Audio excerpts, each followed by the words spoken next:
My name's Rich Hayden. I own Virtual Reality Racing Club. We're here at Goodwood Festival of Speed. I'm here with Purple Sector Performance, which is a race driver training, all levels, club championship, all the way up to Le Mans level. What we do is we help them out with race simulation and driver coaching, and we do that using our SimRace Pro simulators, which you see behind me. They're really high-level simulation. We use virtual reality to make sure that the immersion for the driver is as best as it could be, and giving them the accuracy to be able to follow the right lines and be as accurate with their driving style as they can be. One of the things we use with that is the HTC Vive Pro headset with a real high resolution. It's fantastic for driver training. It's the only way to drive a racing simulator. The average speed improvement or time improvement for a driver, a pro driver, going from screens to VR, is minimum is 1 second a lap, and the average is anywhere between 1.5 and 2 seconds per lap.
Snetterton. Donald bounces there. Donald goes into the back of Harrison, doesn't get Hislop, and he throws the car in. Harrison wins, Palmer second, Donald third. Got a car on the grass, there's several cars off. Vicentillos gets tagged and he's out of the race, and off on the grass. Harrison takes the win. It's going to be Gornall's championship by my mathematics.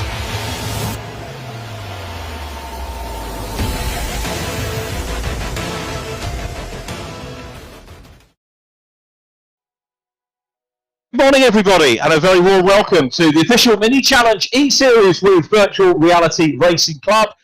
Richard John Neal in the commentary box, and virtually but safely socially distanced alongside me is Josh Stanton. Josh, big welcome into the comms box, and you've got a much better picture than I have, fella.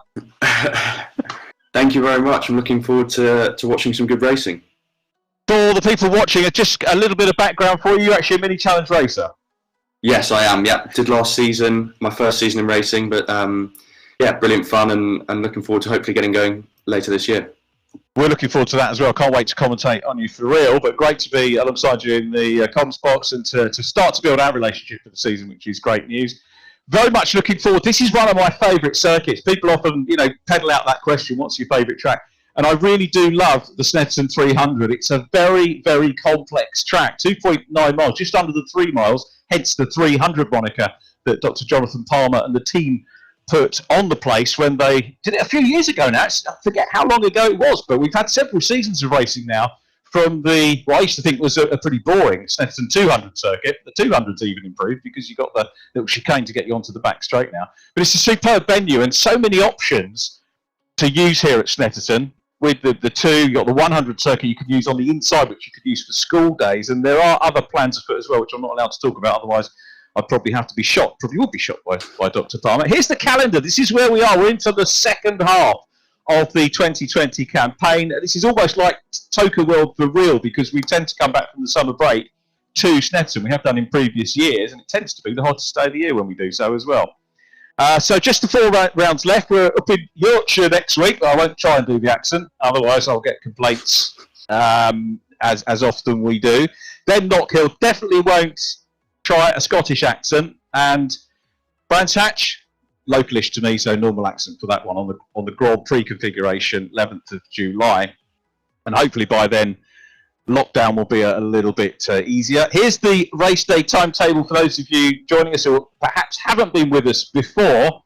Qualifying 1 at 12 noon. That will be followed by the first race at 12:30. It's 20-minute qualifying. And then the results of race 1 determine the grid for race 2, but the top 10 will be reversed. So there'll be a key focus on seeing who is in 9th, 10th, 11th, 12th positions as the first race gets underway. Then we've got a little break. We've got a treat for you today in terms of the lunch break and interview with Damien Hall, one of our competitors, our furthest flung competitor, actually. He's from Barbados. And then once we've had a little break, we're going to qualifying 2. So we effectively repeat part 1 of the day, 20-minute quali, and then race 3 of the day, again 20 minutes, and the top 10 finishes from race 3 will be reversed to give us the grid for race 4. And then we say cheerio and we look forward to next week, which is how the format goes on. Big entry list as ever. I know, Josh, you've been focusing on the real world racers and the drivers that are effectively your colleagues on track. And anyone you want to pick out as being the ones to watch this weekend from your perspective and your experience? Well, Max Bird's been going well. Lewis Brown's also been going quite well. Both boys coming from Ginettas, naturally quite quick. Max Coach doing well as well at the sharp end. Be good to see some of the boys who are more new to sim racing coming through the pack. So yeah, it'd be interesting to see. Snetterton's a very different type of circuit. It's longer, a little bit more flowing. So yeah, we'll see if some boys can hook some laps up. A lot of the drivers, when you talk to them, Max Coates' quote this morning was that to get a perfect lap round here, you've got to be a bit of a machine. And he said that without realising he could have been referring to Dave Marshall, which is Dave Marshall's nickname, which has been picked up, was donned to Dave by Anthony Williams. And surprised Anthony's not with us today, so I'm sure he's going to be watching, this being his home track.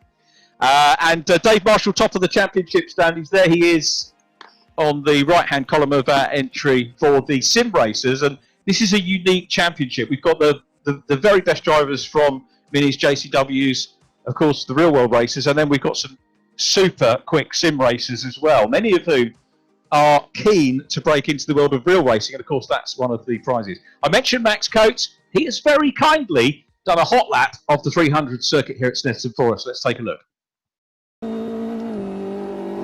Hello, Max Coates here. We're just about to go and do a lap around Snetterton. Down one gear into turn one, then keep it pinned all the way through. Heading up towards turn two on the brakes just before the board, down to second, turn it in, nice late apex, that's what we're after, ideal. Back up the gears, we're going to leave it in fourth gear for this next corner. Nice smooth brake and try and run the speed through, braking just after the board, aiming for the second set of floppy markers. Run it all the way out, just to say touch the curb. Up a gear, we're going to leave it in fifth, brake just before the first board that you appear at the right hand side. Onto the brake, down three, Agostini, really key overtaking opportunity in the lap. Next corner is called Hammerton, fourth gear, nice smooth brake again, run the speed in, try to just avoid the tyre stack and not hit the grass on the way out. Pop off the limiter, onto the brake into Oggies, third gear, avoiding the sausage curb on the inside. The next corner, Williams, small dab of the brake, run the speed through, trying to avoid the tyre stack on the inside and track limits on the way out. Up a gear.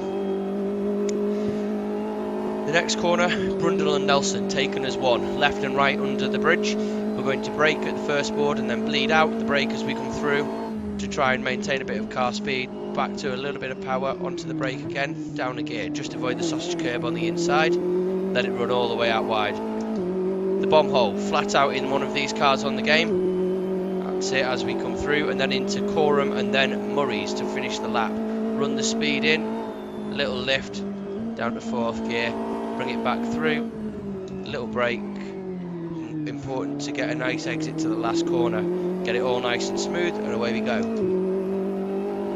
Not a bad lap. Hope you've enjoyed having a ride around Snetterton 300 with me, Max Coates. We'll see you in stream. Bye.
Simply Race back open, incidentally, on the 4th of July. So I won't say born on the 4th of July, but if you're bored on the 4th of July, then get yourself along and get started on your post-lockdown racing activities. As we look at Max Bird heading down into the Brundle Nelson complex, I really do love the camera angles here that you get. This is one of the great things of virtual racing, is that you get some superb shots. And if you were looking at setting up your own company and money was no object in camera positions, you could just glean so much from watching these. So Max Bird, due a little bit of good luck here. I'll tell you what, Josh, he's had so much bad luck. He's really deserving of a break, and I'm hoping that we're going to see Max up on the podium at some point this weekend, if not very close to it. He really does deserve it. By the way, you need to keep an eye out for the Bird family on social media, which I think you're looking after for us today. I am, yes. I'll be looking for their comments. He's got lots of support out there as Max, but yeah, he's definitely due a good result this weekend. He's a quick driver, and he had some bad luck in the real series as well, in real life. So we hope Max can get some good luck and get a result this weekend. He's on lap 2 and set the best out lap, so things not looking too bad for him at the moment. Now, the drivers that we're going to watch in races 1 and 2, first of all, Matt Richards. Good to welcome him back to racing this weekend. The 23-year-old Welshman, as you can see from the graphic, in the Simply Race machine, very smartly liveried. And Matt has had a brace of podia, 2 best results so far, both of them in the second reverse grid races for the weekends we had at Brands Hatch on the Indy configuration and Silverstone National. And good to see him back, and we'll hopefully have a chat with him after qualifying. There he is in the number 4 car, has a degree in graphic design and media, and 5 times British virtual touring car champion is Matt Richards. Dropped away a little bit through not being with us last week on the points, but he's going to be up there, and he has been up at the sharp end of things for the majority of races that he's been in. The scary trees there. Do you know about the scary tree, Josh? No, which one's that? Okay, so as you're going along, you go through turn 1, Riches, and then you're heading down the short straight towards the Wilson hairpin, and you can see it, and it'll be just to the left of shot. There's a thing that they call the scary tree. I think it might have been in real life, might have been pollarded or cropped, but we'll have a look for it. And I'd actually clean forgotten about it, but that just goes to show how accurate these simulations are. So yeah, absolutely. Sorry, sad anorak fact there about that. Our other featured driver in the first half of our meeting is Ryan Elliott, and he's for race 2. Ryan was one of our featured drivers whom we interviewed for the lunch break interview. He was the first driver we did for that, and he's in the Fanatec car, comes from Stockton-on-Tees. So we're going to have another opportunity to chat to Ryan, which is ace. And talking of ace, he aced it at Donington Park, taking a podium in race 2.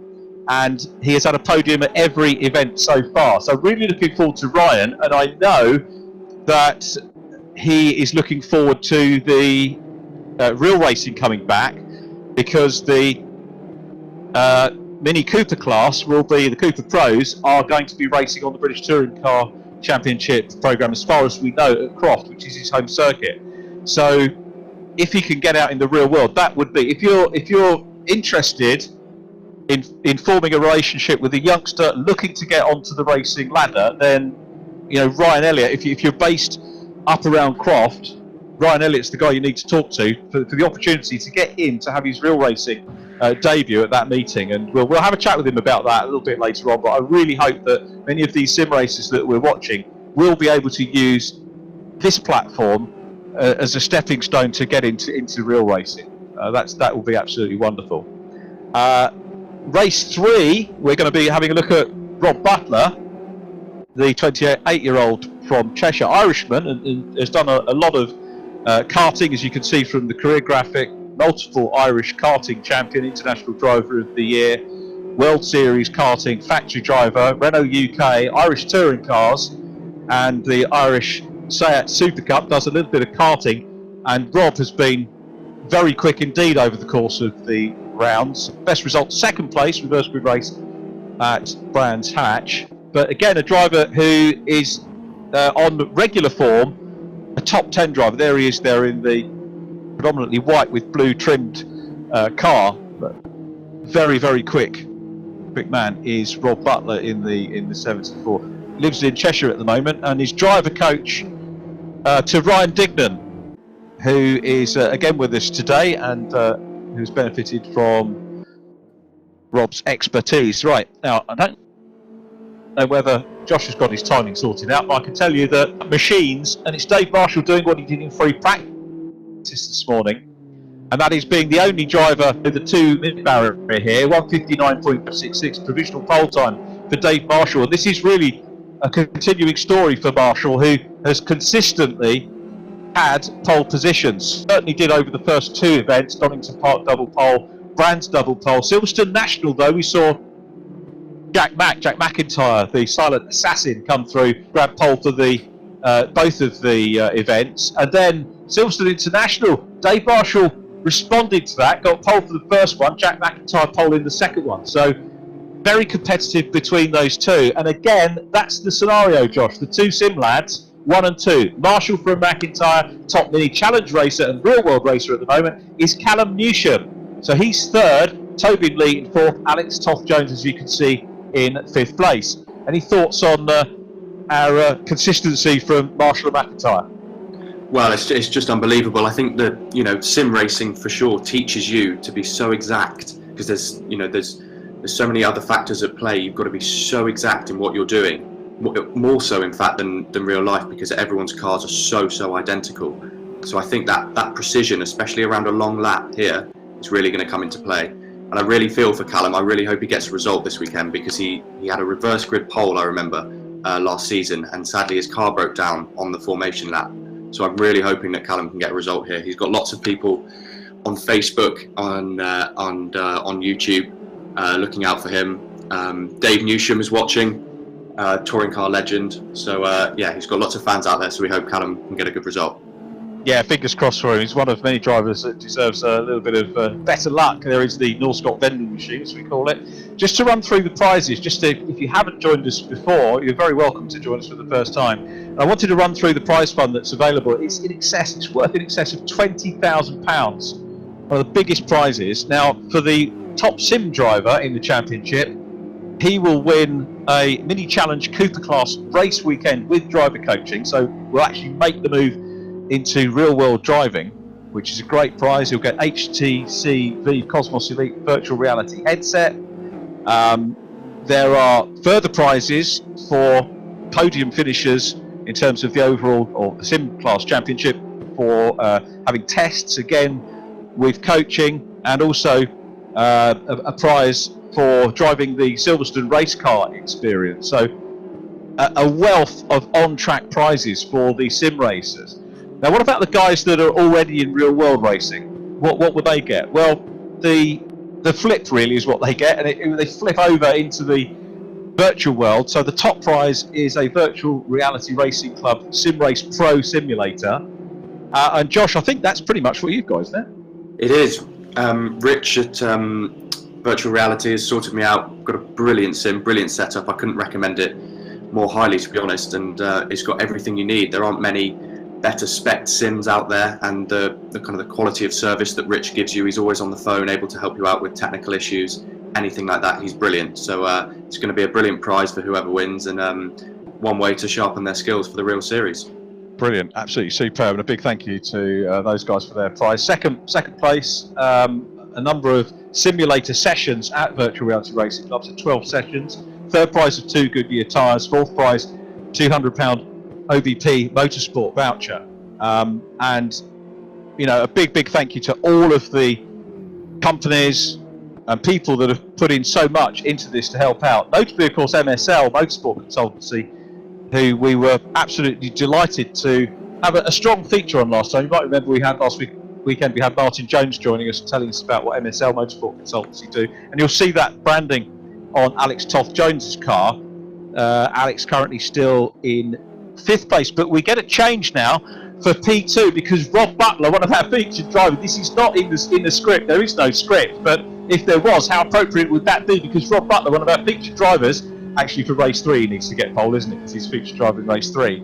He's up into P2, so great stuff from him. It's still the Machine Marshall out front. Rob Butler 2nd, Isaac Smith is 3rd. Isaac having his first win last weekend on the International Circuit Silverstone. He's got momentum. Then Jack Mack down in 4th. Callum Newsham, as a result of these changes, drops to 5th from Alex Toth-Jones. Then it's Tobin Lee, Josh Martin, Jordan Brennan in 9th, and then Ryan Elliott is in 10th place. Matt Richards is 12th, our other featured driver. There's Tobin Lee in the 55, one of our race-winning drivers from the sim world. Won race 4 at Donington Park, our opening round, after grabbing a podium in race 1. So he's quick off the front and quick from the reverse grid races as well is Tobin. We've got 8 minutes on the clock, so still plenty of time for those times to tumble. But Dave Marshall, Josh, has done what he seems to have done every weekend, getting out early on, banging in a lap, and then sort of sat back, and you can see he's actually 3/10 clear of Rob Butler. That is a great performance by Dave Marshall. I know. I mean, a sub 2 second lap around Snetterton in a Mini is, wow, it's fast. I have to say, I'm very impressed with Isaac Smith. You know, he's we did a test day with him at Donington back in November, I think it was, and he was really quick there. It was his first time out in the car, so he's got raw speed, and he's backing that up in the sim world. He had a great win at Silverstone, as you mentioned. So yeah, hoping he can maybe get another win round here. He'll certainly be looking for that, and I know from his mini racing that, you know, as soon as he got into the stride with it, just got better and better and more consistent, and it looks that way again. And for him to be fighting, what the guys really need to do though is to try and work together and not let Dave Marshall get away in the race, because it's looking like this sort of pattern now that we've got with Marshall setting pole position. He'll get away, he'll build a lead, break the toe, get away from them, and we've seen a history of you know, second place downwards, all squabbling with each other, and that's just allowing Dave to get away from them. And I think he's got into their heads, which is, of course, as a race driver, exactly what you need to do. Absolutely. He's got that ability, he's got the raw speed, and he can just, you know, at the start of the race, just check out, really. It'll be interesting to see how in the reverse grid races he comes back through the pack, because that's just as important. But he has definitely got that raw speed to just break away, especially around Snetterton. If you know, with the long straights, if you can get in that toe and work together as drivers, then you can maybe, you know, start to bridge that gap between the two. But you know, if you can get away and the drivers are too busy squabbling, then it looks like it could be another runaway win for Dave. Yeah, of course, it's early days, and we think about, yeah, is he going to make a mistake in the race? But we haven't seen any mistakes from Dave Marshall. And Anthony Williams, it was prophetic, really. Anthony calling him the machine as early as round one, because he has not skipped a beat. And again, if you're looking at you know, backing a driver, and we were talking about Ryan Elliott looking for, you know, sponsors, or people, sponsorships probably an outdated term, but people that want to market themselves with him. Again, Dave Marshall would be a superb talent to, you know, make that bridge, and he's already got the backstory, you know, and all of these drivers have got a story, which is what you need now, I think, to be able to, you know, to make the jump. If you've got a story and get the story out there on social media, then that's a good thing to do. We're looking at Theo Bridgeman in the 22 car. Theo had a good race last time out. He equalled his best result in race 4, and we didn't pick up on that, and unfortunately I don't get a chance to review in the races how many places people have moved up from starting positions and so on. But so apologies to Theo for not picking up on race 4, Silverstone International, but he did mirror his best result, 16th place. So he's had a brace of those now, one at Donington Park, another one Silverstone International. So 2 completely different circuits, so proving that he can produce some good results on any type of circuit. As we watched Kenny Press, who was supposed to be one of our featured drivers last time, Kenny number 5, 41 years of age, from Draycote, Derbyshire, been sim racing for 12 years now and won several sim championships, and demonstrated his nickname last time, which was the two-wheeler, did Kenny, and had some good two-wheel action going on. Hopefully won't see too much of that today as he comes down the Bentley Straight and then into the Brundle Nelson complex. So Josh, I'm waffling on rather a lot here. We should hear from you. What's your perspective of this track? What's your favourite part of this track? Well, I like obviously going under the bridge it's the best. You know, you're running that speed in. You've got to try and there's kind of 2 approaches to it. You can either carry the brakes all the way through under the bridge and carry them to the apex of the right-hander, or you can get on the brakes, get off the brakes, and then get back onto the throttle. And it just kind of, it depends on your approach to the corner and how you want to run it. And then going down through the bomb hole, the cambered corner, feeling that camber on the car. Car goes a bit light on entry. It's brilliant. But coming under the bridge, you know, it's an overtaking opportunity if you dare. It'll be interesting to see how some of the guys approach that on the first lap. You know, I'm sure everyone saw on the touring cars, Jason Plato and Ash Sutton. It'll be interesting to see if anyone tries to pull a move similar to that and how they approach it. But I'd say that was probably my favourite part of the circuit. It's easy to lock it in real life, easy to lock a rear there, and the car can go quite light and start to jump.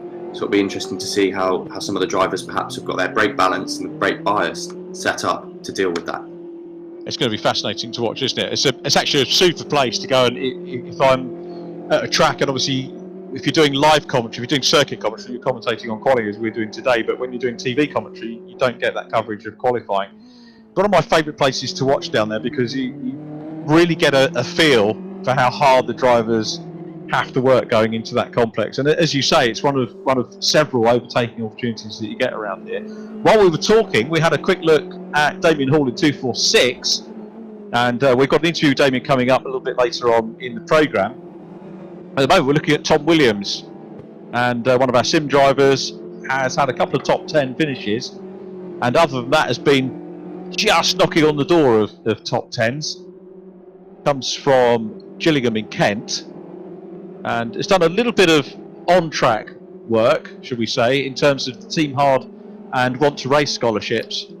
So he's a driver who wants to make the move, if possible, into real-world racing, and certainly impressed us with what he's done here so far, as has Luke Kidsley, who we have a little bit of focus on now. Luke getting his first win in the series on the international layout Silverstone last weekend, and what a win it was. He got away, he started 10th, so it was from pole position that he took the win, but made a perfect start, wasn't focusing on too much on what was going behind, managed to break the tone. It was a dominant win by Luke Kidsley, and wonderful to see Luke right up at the sharp end, and grabbing that, and again adding to the number of different winners which we've had.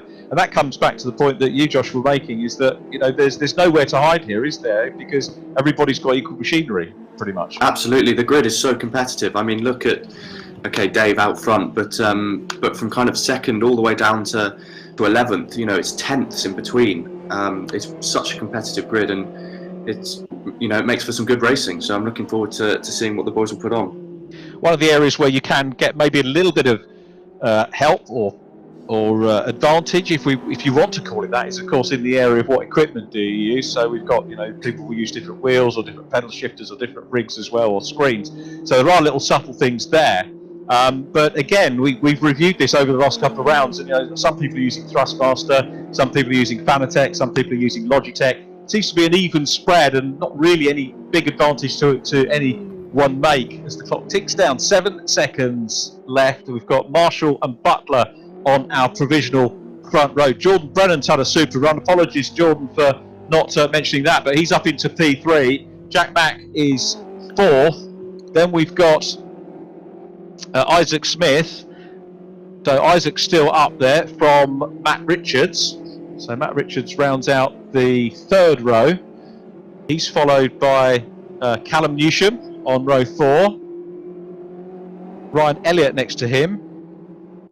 And then it is in 9th place Alex Toth-Jones and Tobin Lee rounding out our top 10 at the moment. The clock's down, but of course they will all complete the lap that they're on. The late chargers, as it were, Rob Butler, Jack MacIntyre, and in fact we've got 2 drivers now, as you can see. You can't quite see, Rob Butler is under the 2-minute barrier as well. So Butler has got closer to Marshall and did a 1:59.95, but still that 3.8 tenths gap back from Dave Marshall to Rob Butler. But this is going to be fascinating to see.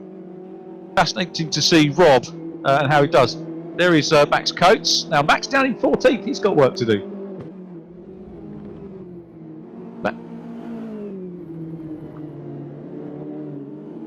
Okay, so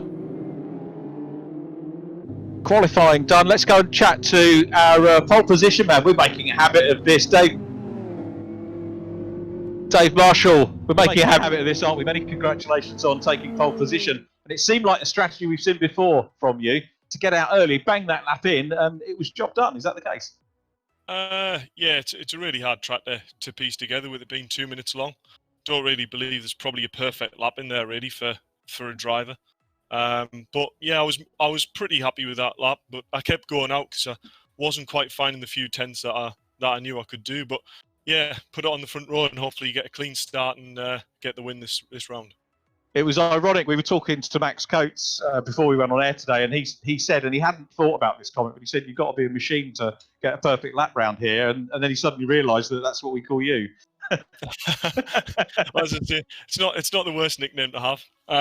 Yeah, he is right what he says though. Like, putting a perfect lap together is, in the dream world, it would be lovely, but you've got to be realistic. And with it being a 2-minute track, you can drop a tenth here and there. So you're watching the leaderboard, and even though second place is 3 tenths, all it takes is 1 or 2 corners in that, and then they're back on top of you again. So it's anyone's game for this race. And the man second to you in the championship, Jack Mack, he is 4th on the grid. So on the front row, you've got Rob Butler with you. So different perspective for you in race 1. Yeah, different front row. Jack's down in 4th, but we've seen the way he comes through from the reverse races. So I wouldn't be surprised if I start to see the front of his car mirror quite early on. Yeah. But hopefully I can just keep my head down. And the tyres really do suffer quite a lot around this track. Front left particularly wears big time. Okay. And the back right goes really cold quickly. So you've got a really unbalanced car for, probably 3 laps after we start. So it's going to be a case of just get the consistency and keep the tyres on. And right behind you on the grid, 3rd position on the grid, you've got Jordan Brennan, and he's not afraid to get stuck in. He's not afraid to get stuck in, and he's quick. Great sim driver. But from what I've seen in the past races, he's got great respect. So hopefully we have a good, clean race and we'll get away. Nice, cool. Thanks ever so much for that, Dave, and we'll catch up with you after race 1. Good luck for the race. Let's have a chat with the 2 of our featured drivers. And our featured driver in race 1 is Matt Richards, who qualifies in 6th place. So well done, Matt. How's the day going for you so far? Not too badly. A little bit disappointed. I was on a really good lap following Dave around, and I think I was 6 tenths up on the lap that I'd done, which would have been second. Clipped the inside curb at the last corner and just lost. So a little bit disappointed with that, as we could have been a little bit further up. But my race pace is usually a bit stronger than my qualifying pace anyway, so hopefully we can use it to move forward a little bit and help Dave out. That's good. Look forward to seeing you take the race too, Dave. Welcome back, by the way, to the championship. What was the story last weekend, by the way? I had some internet engineers working on the line near my house and had complete internet loss. For no! Oh, mate. So I could not connect. Well, we were sorry to lose you last weekend, but great to have you back here on the SNETTERTON circuit. Thank you very much. Yeah, good luck for the race. So that was our featured driver for race 1, Matt Richards. And I think we've got Ryan Elliott as well in the holding area to have a chat with us. Ryan, good to see you. You were our first video interview, weren't you? A lunchtime interview. And how are things moving on in the championship for you?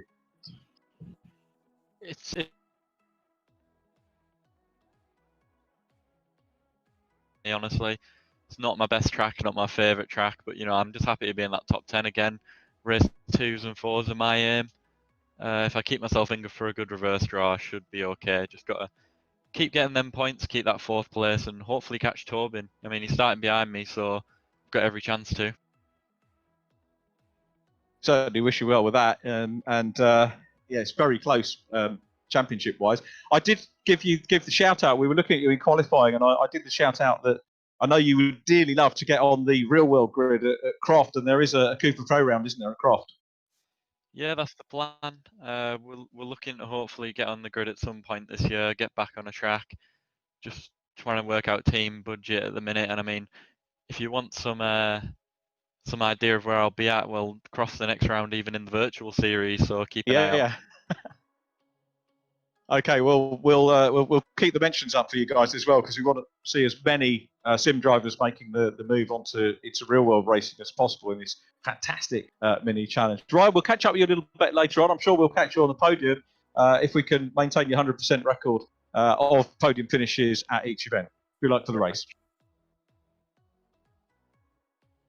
So great to hear from our pole position man, Dave Marshall, and our two featured drivers for races 1 and 2, Matt Richards and Ryan Elliott, as we count down ready for our first race of the weekend.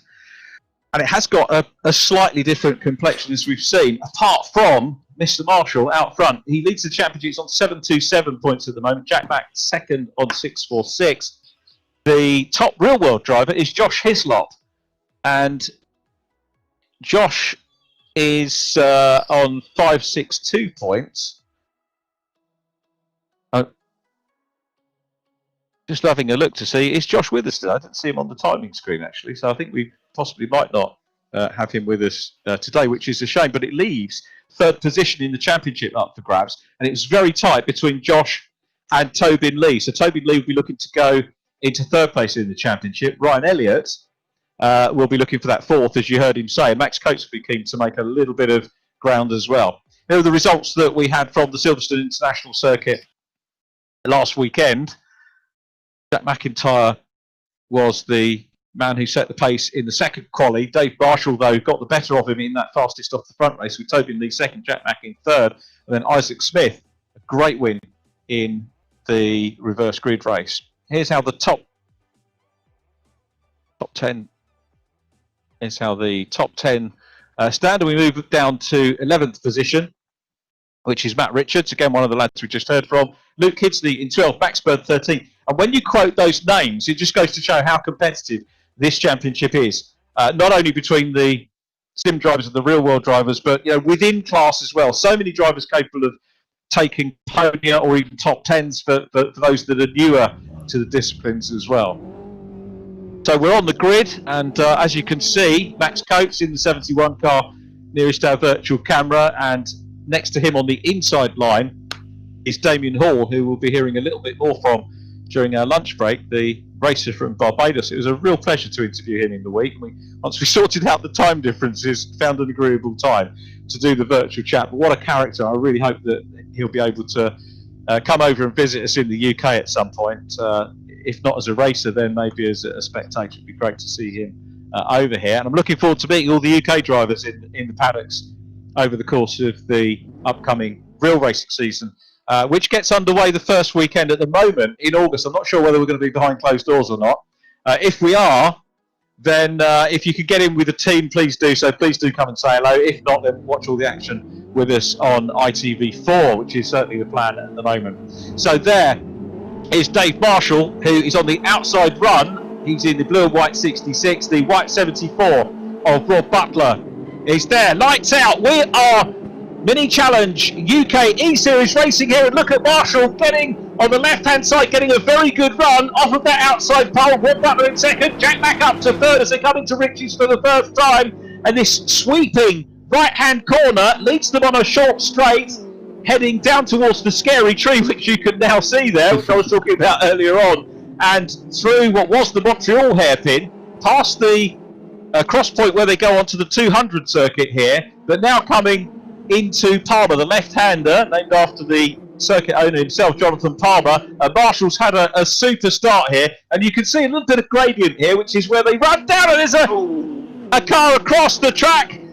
which was, I think, in the top 6. So try and call who that was a little bit later. Isaac Smith. Was it Isaac? I did wonder, being a great shout there. Well done, well spotted, Josh Stanton. So Isaac Smith having a problem as they head around through Hammerton corner, then on to Oggies Will and Fairclough Williams. facing backwards. Yeah, Will's having a little bit of a struggle, isn't he? That's a shame. He was one of our most improved drivers. The other thing I need to shout out for is that Damien Hall off as well. It is. That's a shame for the Barbadian racer. The other thing, Josh, if you could give some thought, as you'll have probably a little bit more breathing time than me, is to think about a driver of the race for each of our 4 races as well. And we'll feed that in after the checker, after each one, and then the organisers will take a driver of the meeting as well.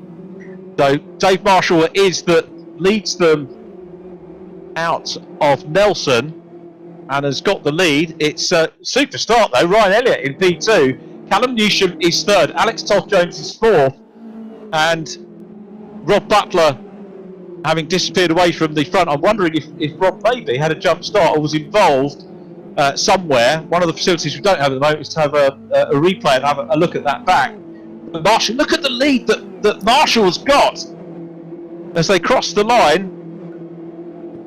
So it is Marshall from Jordan Brennan now in second place. Oh, Butler is there. We were scrolling down, weren't we, on the timing? So it's Marshall, Brennan and Butler in third, Jack MacIntyre in fourth, Matt Richards running in fifth position, and he's there in the number 4 car. We've got a change of position in the offing here and a look down on the inside line as Marshall still maintains that lead, and 2 seconds already. Marshall, this is the plot for him. Callum Newsham running well, Brennan running well in second position, similar livery of course for the Newsham Nutters in second position, and trying to close down on Marshall, but Marshall playing the game superbly at the moment. Yes, he has. This is where the guys need to start thinking about whether they can work together to start to bridge that gap. We've got Jordan Brennan, who's started to gap the rest of the pack now, and see if he can get on the back of Dave. Really, we've got Damien Hall with suspension damage. He's had to retire, sadly. He was involved in that first lap incident with Isaac Smith and Will Fairclough. Good spot, Josh. Well done for that, and thanks for that. So yeah, sad to see him out of the race. A major pity for him, but hopefully we'll come back in races 2, 3 and 4. Brennan, as you say, safe at the moment in second place. Butler coming under a bit of pressure here from the silent assassin, who's looking to get up onto the podium. He's got the inside line, should be job done, but that's going to convert to the outside as they come through into Nelson. And well, Richards held on to that superbly as Marshall disappears in the distance. The gap at the moment being pegged to just over 2 seconds to Jordan Brennan in P2. So Jordan in the number 98 car, looking for a maiden podium here. Fingers firmly crossed for him. His best result so far, place at 4th, which were at Silverstone, 4th place finishes. I think there might have been a question mark over the second one possibly. In terms of judicials, I'm talking of judicials, we'll obviously need to give a shout out to Andy Ringland, who is again our clerk of the course. We had a really good chat with Andy Ringland in qualifying last time out, and if you didn't hear that, I'd thoroughly recommend you go to the replay and just listen to the amount of work that Andy and the team do in terms of officiating in this championship. No one ever wants to be a football referee or a clerk of the course, but to hear Andy's perspective on it really gives you a huge amount of respect for the amount of work and difficult decisions they have to do. As we watch the 37 car, Jack MacIntyre still there in 4th place. This to look back from Ryan Elliott, P5 at the moment, looking back at Callum Newsham. So Callum, having qualified in 7th place, closes up momentarily under braking, has a slightly wider line there, so looking to again try and move up. But Marshall, Brennan and Butler the top 3, and again MacIntyre is really in the mix here. MacIntyre looking for the inside line. I think MacIntyre about to be passed, and Elliott manages to get his nose in front. So Ryan Elliott here having a good run, wanting to maybe edge towards his 100% podium record in race 1 here, but all the time they're racing each other, I'm guessing losing a little bit of ground on Rob Butler in 3rd place. Yeah, this is going to be interesting now going under the bridge. Let's see how they manage it. MacIntyre just... Good driving. Yeah. So Ryan Elliott here, as we said, like several of the drivers, all the real world drivers are looking to increase budget as well, but Ryan, one of the drivers looking to get on track for real, as we've mentioned, and with driving such as we've seen so far, this is good stuff from him. A quarter of the way through our first of 4 races for you on the 300 circuit here at Snetterton. And Marshall has got the lead out now to 3.3, so he's broken the toe from Jordan Brennan, and is really starting to get away. Look, someone coming into pits, yellow car, maybe Tom Williams perhaps coming in the 19 car. Yeah, now that might be for a jump start. I would think it's probably too early in the race for him to come in for, unless he's got damage, too early to come in is for track limits, because you get 3 strikes before you go out on track limits. What are the key points here, Josh, for track limits on this track? Well, the exit of the first corner can be a tight one, but it's not really penalised too much. You're then looking the third corner, exit of the third corner, there's a pressure plate there, and going onto the Bentley straight, that right-hander there, pressure plate there, and again the right-hander under the bridge, another pressure plate there. They're your kind of key areas, as well as the last corner, but it's debatable whether there's too much time to be found there. But yeah, Snetterton's a big one for track limits, and there is a lot of time to be gained there, so you've got to be very careful. And as we said, Andy Ringland and the team will be coming down on driving standards as well. The one where you come onto the Bentley Straight, I don't know if you remember or saw the touring car race, where I think there was a little bit of a problem on the outside of that one. There was a dip, and they put a great big bail on the exit, so that the touring cars and the other support formula didn't go too wide and disappear down this dip. And what made me remember it was that Gordon Shedden had a piece of bodywork or something hanging off his touring car, and he did an absolute superb piece of precision driving and walloped off this offending piece of bodywork on the bail that was there, and it saved him. It saved him getting a drive through, to come in and repair the damage. Superb piece of precision driving. One thing that really stands out from memory of having watched great touring car racing here at Snetter. This, of course, very much a feeder in the real world for all the touring cars. And you were telling me earlier on that these really do feel like, a mini touring car. Absolutely, yeah. They're so on edge. They're so lively. They're the short wheelbase. They've got so much torque. They're really on edge the whole time. And the key to getting them, the key to being fast in them is getting your rear tyres up to temperature, and then really trusting in the car. Just getting that slight four-wheel slide in the car, getting it to turn in. And then they're away. But they are brilliant little cars. They're very lively and really fast as well. Actually, they'll challenge a lot of proper purpose-built race cars out there. And in terms of the big crowds that are going to come and see these machines over the course of the year, and it's going to be compared to Clio Cup. The Clio Cup has given us some great racing over the years, but this is what people regard the Mini as a British name. And people are going to identify with it. Even if you're not into your racing big time, you're going to come and see the Minis racing. It's going to thrill you, and you're going to remember it for that fact. Absolutely. It helps massively with the drivers in terms of forming a partnership with companies, sponsorship, that kind of thing. You've got that British mark, the whole British idea behind it really helps with drivers forming partnerships with companies. But they're hugely popular. With the fans, with the crowds. There's so much attention on social media, and there will be on ITV, I imagine. So it's a brilliant feeder series for any form of motorsport.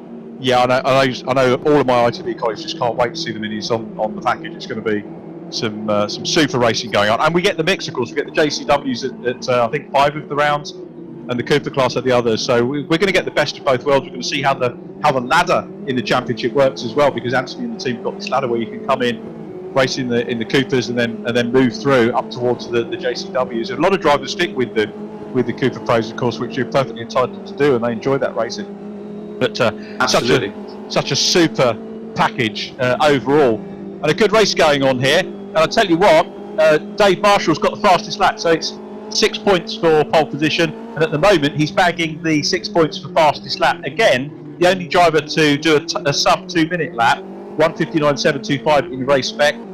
Although the other drivers on their last lap showing green on the timing screen, which means that there are quite a few drivers improving as the race goes on. But Marshall was able to get into that groove very quickly and build up a 5-second virtually lead here over Jordan Brennan in P2. Brennan doing a good job here, holding his nerve. He's got a gap of 1.6 seconds over Rob Butler, and Jordan in podium position for the first time. That's going to affect his mindset. It's going to be playing on his mind, isn't it? The fact that he needs to, to get that first podium. Absolutely, yeah. You don't want to be putting added pressure on yourself during the race. It's so hard to block those thoughts out during the race. You really need to find your groove. This is why I think Dave is so quick. He manages to find that groove so quickly, and then just can just check out from the rest of the race. Whereas any driver, it's natural to start thinking, oh, am I on for a podium here? Your mind starts to wander slightly. It's just all about trying to get focused, stay in that groove, and pumping your lap times. This is actually one of the few races we've seen where the cars are starting to get a little bit, I wouldn't say strung out, but there are some visible gaps between groups that we've got here. What was that? That was a car off in the background. Luke Kidsley, by the looks of it. Yeah, down going from off 11. Going off at bomb hole, I think. Spinning off. Okay, I think he's showing us 12th at the moment, and Ethan Hammerton not close enough to be able to go. There he is. And back past him. Yep. So back out on track. Max Bird in front of him at the moment in 11th place. Alex Toth-Jones in 10th. Josh Martin 9th. Callum Newsham is in 8th place. The gap 5.1 seconds now. Marshall to Brennan. Brennan to Butler. Second to third 1.8. 2.8 down Rob Butler to Ryan Elliott. And then Jack Mack. Probably that's the closest battle at the moment. Ryan Elliott and Jack MacIntyre. It actually went out from 1/10 to 3.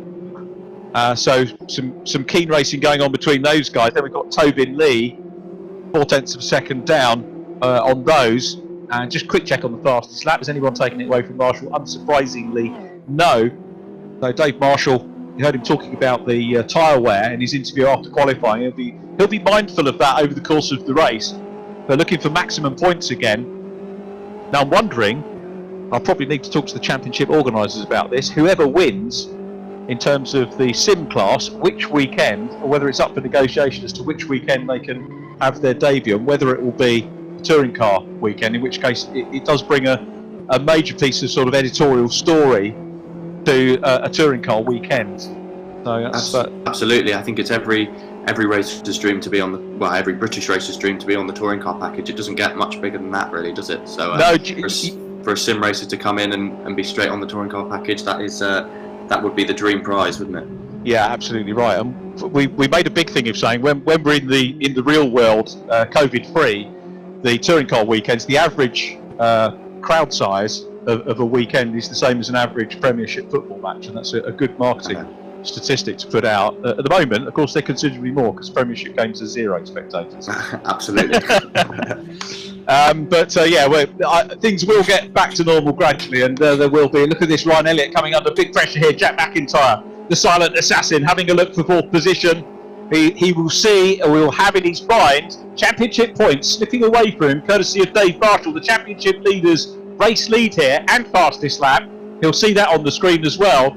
So this is going to be crucial for MacIntyre to have a look down the inside, which he does. It's half a gap.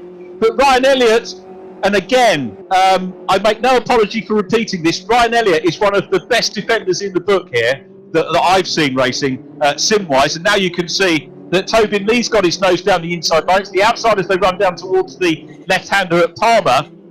So Jack Mack's got the advantage technically as he go into Palmer corner. This takes the pressure off Ryan Elliott, who, as I said, a terrific little defender, and just seems to soak up the pressure. He never seems to be phased when he's under pressure. As Lee looks down the inside into Agostini, is he going to be able to get this? No, he can't quite. And good race between the two sim racers here. They're all positioning their cars very well. Ryan Elliott positioning it perfectly coming into the first corner there. Just blocking off the inside line, but holding his line wide enough so he gets a good enough run through the exit. Been mightily impressed with Ryan. 18 years of age from Stockton-on-Tees. 7 years of karting, though keeping his on-track skills sharp through racing here as we look at Callum Newsham. Callum in 8th place, racing hard with Max Coates. Max has done well. He's moved up into the top 10. So race pace and progress has been pretty good so far for Max. And of course, this is really, with 4 minutes to go, the time where we start to think about who's going to be on provisional pole for race 2, the partially reversed grid race. At the moment, it's Josh Martin, who's in 10th place, but is being closely followed by Max Bird. So there is a potential here for Max Bird maybe to sneak up, and it's going to be absolutely crucial if Max can get up that one position into 10th place as we watch Matt Richards in 17th, Isaac Smith, who had that off earlier on, and a best result here in the offing for the car at the front of this group, which is Theo Bridgeman. So his best, as we said in quali, were 2 16th places. He's in 15th position here, so Theo running well, and thankfully I've caught that, so we've given him a little bit of a name check, the ex-BRSCC Fiesta driver, and being helped by the fact that Matt Richards and Isaac Smith are side by side. Isaac, of course, another Fiesta driver, ran in the BRSCC Fiesta ST class, which is the fastest of the classes, but also the second newest. The ZTEC S was the newer class, but that car's slightly slower. They didn't try to equalise them. But the drivers for the overall championship stuck with the Fiesta STs over the years. But a good little battle going on, and Theo Bridgeman running now in 14th place. So super job from Theo, and at the moment on course to beat his best result by 2 places. Fingers crossed for it. Yeah, absolutely. This is some good racing. So he's holding the inside line here. He's going to try and force Richards around the outside. Is he going to hold it? That's good defending there from Bridgeman. Yeah, it just goes to prove you can learn your racecraft in, not just at this level, but in BRSCC Fiestas. He ran in the Class A for the older category of cars as well. But it's good racing from Theo. Really pleased to see. He was one of our featured drivers early on in the series, but it's still Marshall, Brennan and Butler out front. Jordan Brennan on for his first podium. Looking forward to that chat. That's going to be good. It'll be great to catch up with Rob Butler, who we understood had some mic problems, so we might not get to talk to Rob as they go 3 wide here, and Isaac Smith getting a very good run indeed, and he's teeing up the inside line as they go under the bridge, coming through into Brundle, got the position done. That was a classic Snetterton pass. Yes, absolutely. I think that was Luke Kidsley. I think Isaac's slightly fallen back. I think he hit a curb quite hard earlier on in the lap. But Luke Kidsley, who rejoined from the pits earlier that lap, has now managed to get past Richards. Yeah, absolutely spot on. Yeah, again, good call. Thanks for that. Matt Richards now down behind him, and Theo Bridgeman is in 16th. But again, okay, he's lost the 2 positions that he was up earlier on, but he's fighting to get better and better results, which is what this championship for him, I guess, is all about. And he's still in that 16th place. Isaac Smith down behind him. We've got 1 minute 20 and an extra lap to go. 6 seconds the gap from Marshall to Brennan. 2.5 seconds down to Rob Butler in 3rd place. Then it's Ryan Elliott in 4th. 3 seconds adrift and still defending hard from Jack MacIntyre in 5th place. Max Coates and Callum Newsham still very much engaged in battle as well. And Max Bird now has got himself onto the provisional pole. He's in 10th position, Max Bird. Alex Toth-Jones will, at the moment, share the front row with him for race 2. So hopefully we're going to get to see a little bit of Max in race 2. Max Bird, that is. Absolutely. Max will be aware of that. Max will know that he's on pole. He's clued up. He knows what he's doing.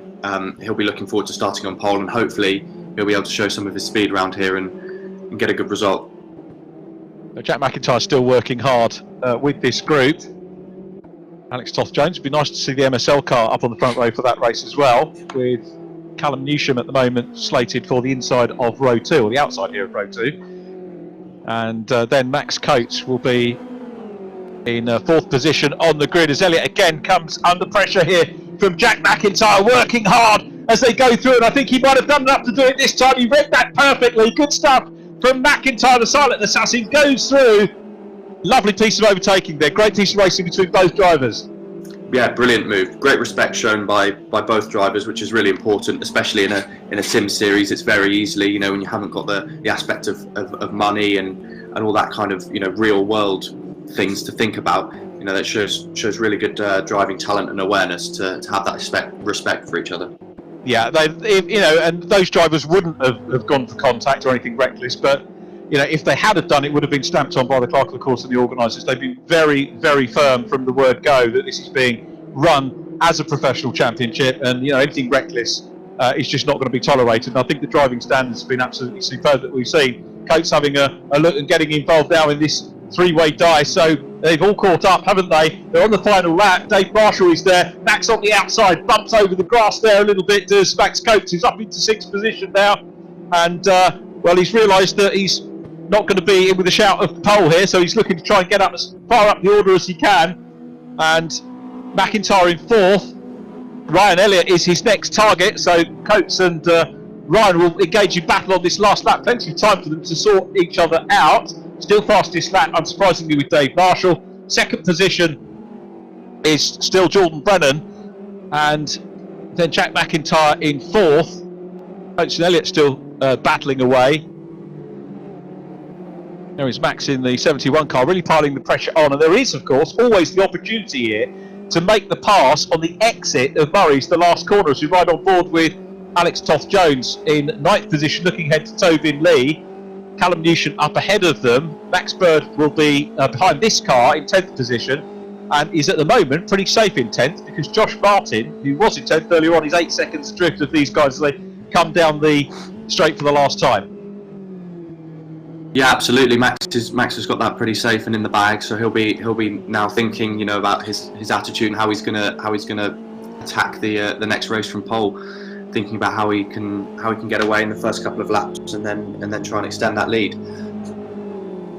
So across the line to take the first win of the day is Dave Marshall. Congratulations to him on an 8th win in the championship this year. Jordan Brennan gets a maiden podium. The Liquid Moly Northcott vending car takes P2, a first podium. A little bit of history in the making there for Jordan Brennan. His dad Mick and family are going to be absolutely delighted with that. Rob Butler takes 3rd place, and a 2nd podium of the season for Rob Butler, so congratulations to him. Jack Mack comes through in 4th position. Then in 5th it was Ryan Elliott. In 6th was Max Coates. Then it was Callum Newsham in 7th position. Tovin Lee in 8th. 9th going to Alex Toth-Jones, and 10th place going to Max Bird, which of course, as we said, gives him that provisional pole. It will be pole position now for race 2. So Dave Marshall, nobody can seemingly stop the machine at the moment, and he'll have extended the gap by 12 points just on fastest lap and pole position lap, plus Jack MacIntrye was 4th, so it'll be 12 plus another 13 points. So Marshall continues to get away. He's going to be making doubly sure he doesn't have any internet problems that we saw with Matt Richards earlier on. Because that something like that, I'm sure he'd would be a major panic. And it was interesting to hear that story from Matt Richards, that he couldn't get online last time out. And where did Richards finish? Actually, down in 14th position. But there's our checker. And thoughts on driver of the race for that one, Josh? Well, I'm just actually looking on the YouTube and Facebook, and there's huge support out there for Jordan Brennan. Yep. Lots of people supporting him, and I think for me, for maiden podium in the series, for me, driver of the race would be Jordan. Yeah, I think that's a good call, because he got into that position, didn't look flustered at all, and in fact, managed to get away from Rob Butler, who certainly wasn't driving on his mirrors, and putting himself into a position where he might have been worried by Rob Butler. So that was a good race from him. Jack MacIntyre 4th, he worked hard. Again, we saw great defensive drive from Ryan Elliott in 5th place. Max Coates had a good race, coming up into the top 10, so he would be one of my contenders as well, perhaps, for that. But yeah, I think Jordan Brennan, great to see him on the podium as the cars come down into our virtual Parc Fermé. And let's go down and say congratulations again. Win number 8 in the e-racing series to Dave Marshall. Dave, that was, according to your script, I'm guessing, getting away, and a convincing victory once again. Congratulations, fastest lap 2.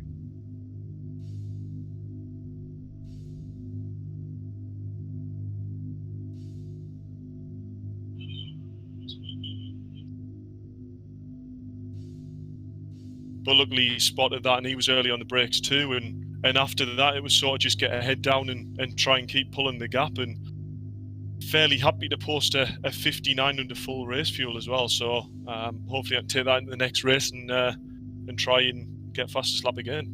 You're building yourself a nice little points cushion now, because effectively you always look to whoever is second in the championship, and you've taken 6 points out of Jack Mack in quality. You took another 6 points out of him by getting fastest lap in that race, and then I think 13 points in addition to that, because Jack Mack finishing in 4th. So you're still building those points. And is there any point in your head where you back off, or is it just going for it, perhaps even in a measured way, right the way through to the end of the year?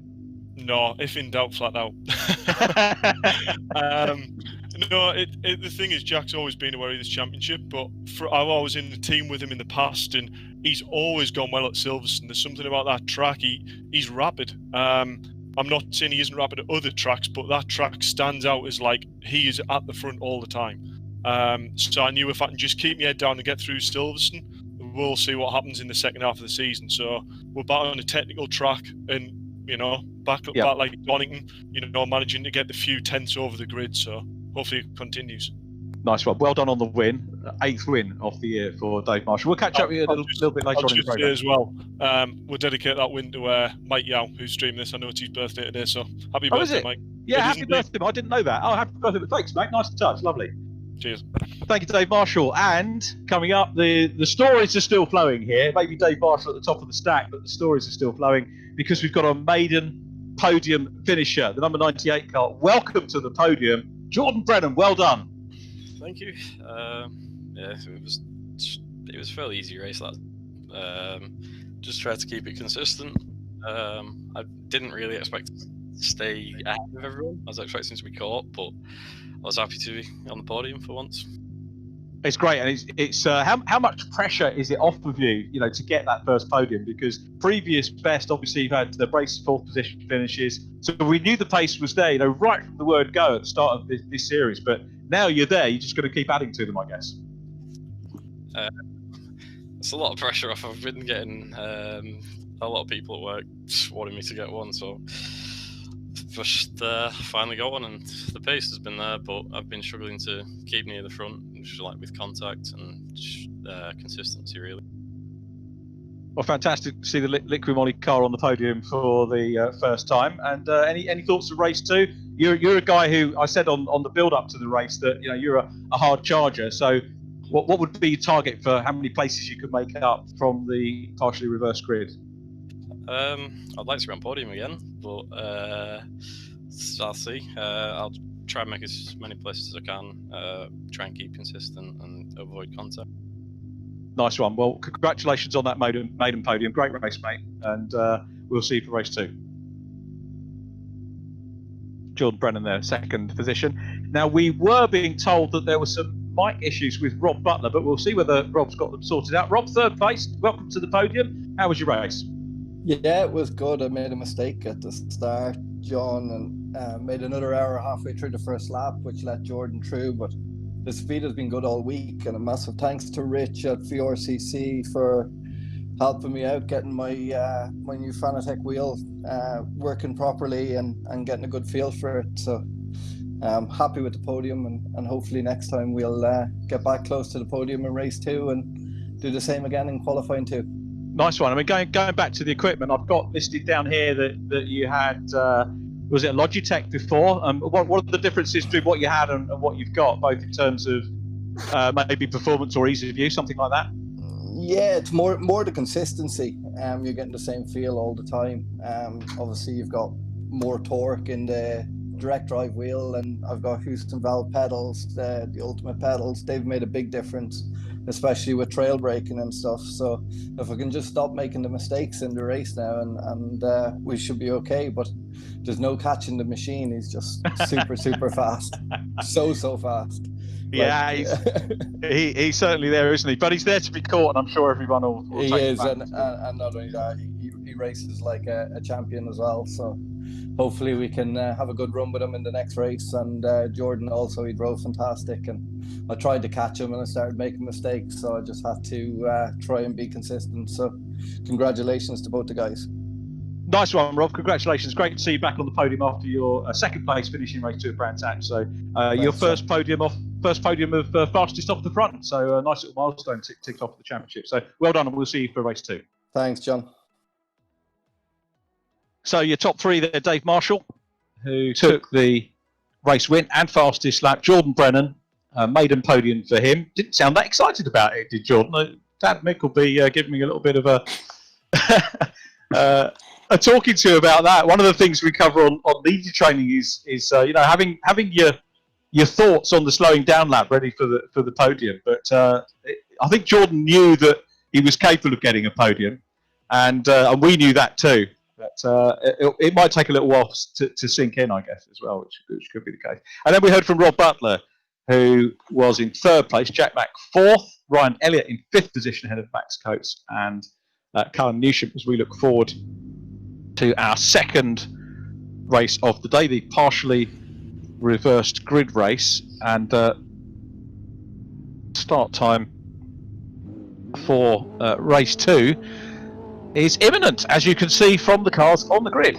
So we watch for the lights to come on, which they will do shortly, and it's Max Bird and Alex Toth-Jones on the front of the grid, with on row 2 Tobin Lee and Callum Newsham, which you can see just to the left of shot, and they get underway here. So it's a good clean start, and we're off for race number 2. Rob Butler side by side there with Jack MacIntrye as they go down to Riches for the first time. And it's a super start from Alex Toth-Jones from the front row, who gets the MSL car into lead position now as they come down into Wilson for the first time. This is where you heard Dave Marshall describing that the brakes can be a little bit cold. Max Bird in P2, Tobin Lee in 3rd, Callum Newsham is in 4th place at the moment. So Alex Toth-Jones has already had a 2nd position in the championship, race 4 at Donington Park. It would be good here if he could do a Marshall and pull away and maybe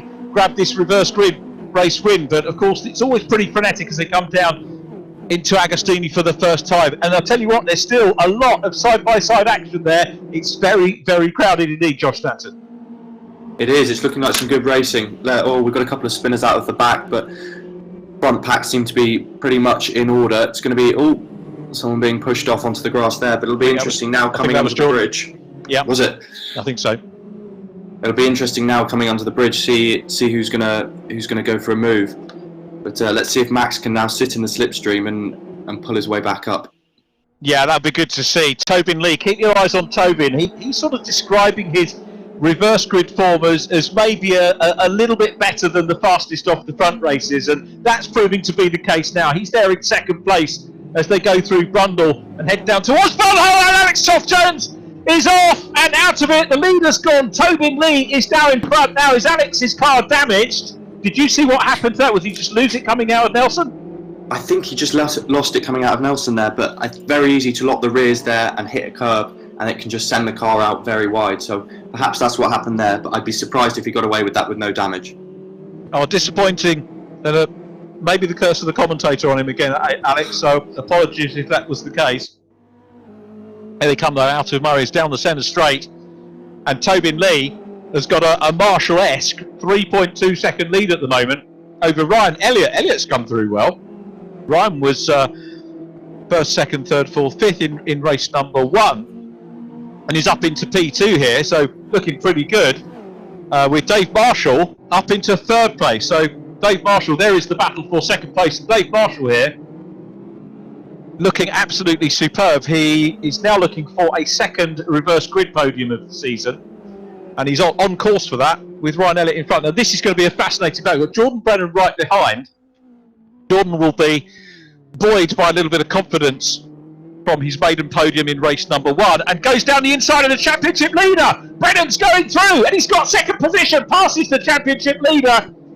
Well, it's they say 80% confidence, don't they? And Jordan Brennan will be delighted with that to pass Dave Marshall. But what we saw from Marshall at Silverstone, when Jack MacIntyre out-qualified him and out-raced him in the first one, that fired Marshall up, as indeed it would any championship leader. And Marshall is coming back. Superb racing prospect here, though. Absolutely, that was a brilliant move there by Brennan. Dave has just got back up the inside now, but it'll be interesting to see now if Brennan can sit in the tow, see if he can make a lunge now going under the bridge. Yeah, superb stuff. And we look back, you look in the rearview mirror at the top of the screen, you can see Rob Butler, who sounded a lot happier with his change of equipment as well, thanks to Virtual Reality Racing Club. And he's still putting big pressure on 4th place Jordan Brennan at the moment. So we might see, although apart from the fact we've got Tobin Lee away and out front at the moment by 3 seconds, we might see potentially the same 3 drivers on the podium by the end of this race we saw in race 1, and that again hasn't happened so far this year. Into the left hand at Murray's, onto Senna Straight, named after the late great one and only Senna, who was based here with his in his Formula Ford days. Didn't see him race here. I did see him race Formula Ford at Brands Hatch back in the day, and was actually lucky enough to meet him at an F1 tyre test. And what a character! That was when he was racing for Lotus, who of course are based up here as well. As we watch Jordan Brennan in 4th place, so Dave Marshall started to get away from him at the moment as they go through Wilson Hairpin. Was originally known as Montreal, but renamed in deference to the late great Justin Wilson, who was a protege of Dr. Jonathan Palmer, who runs the MSV circuits. That's the left hand of Palmer's corner they're going through now. Jack MacIntyre looking to get stuck in. It's dicey with Ethan Hammerton. Nice to see Ethan in the mix as well. And good race between the pair of them, and Hammerton on the outside line, so MacIntrye is going to go through. We've got Matt Richards coming through as well. Luke Kidsley is in behind in the black car, and then Josh Martin and Max Coates. Coates at the moment down in 11th place. Isaac Smith 12th. Max Bird back in 13th. So again, Max Bird not having the best of luck, but it will come. He will get a podium at some stage, I feel sure. Let's just pick up on fastest lap, which is with Ryan Elliott in P2 at the moment. So Ryan bagging the potential points for fastest lap. 3 seconds down on Tobin Lee, but only 8 tenths clear as we look at Josh Martin, 8 tenths clear of Dave Marshall in third. I think Tobin's going to be hoping that Dave and Ryan Elliott start to squabble a little bit, and then hopefully he can start to elongate that gap a little bit further. That's what he's going to be hoping out front. Yeah, and I think, Josh, that Dave Marshall will.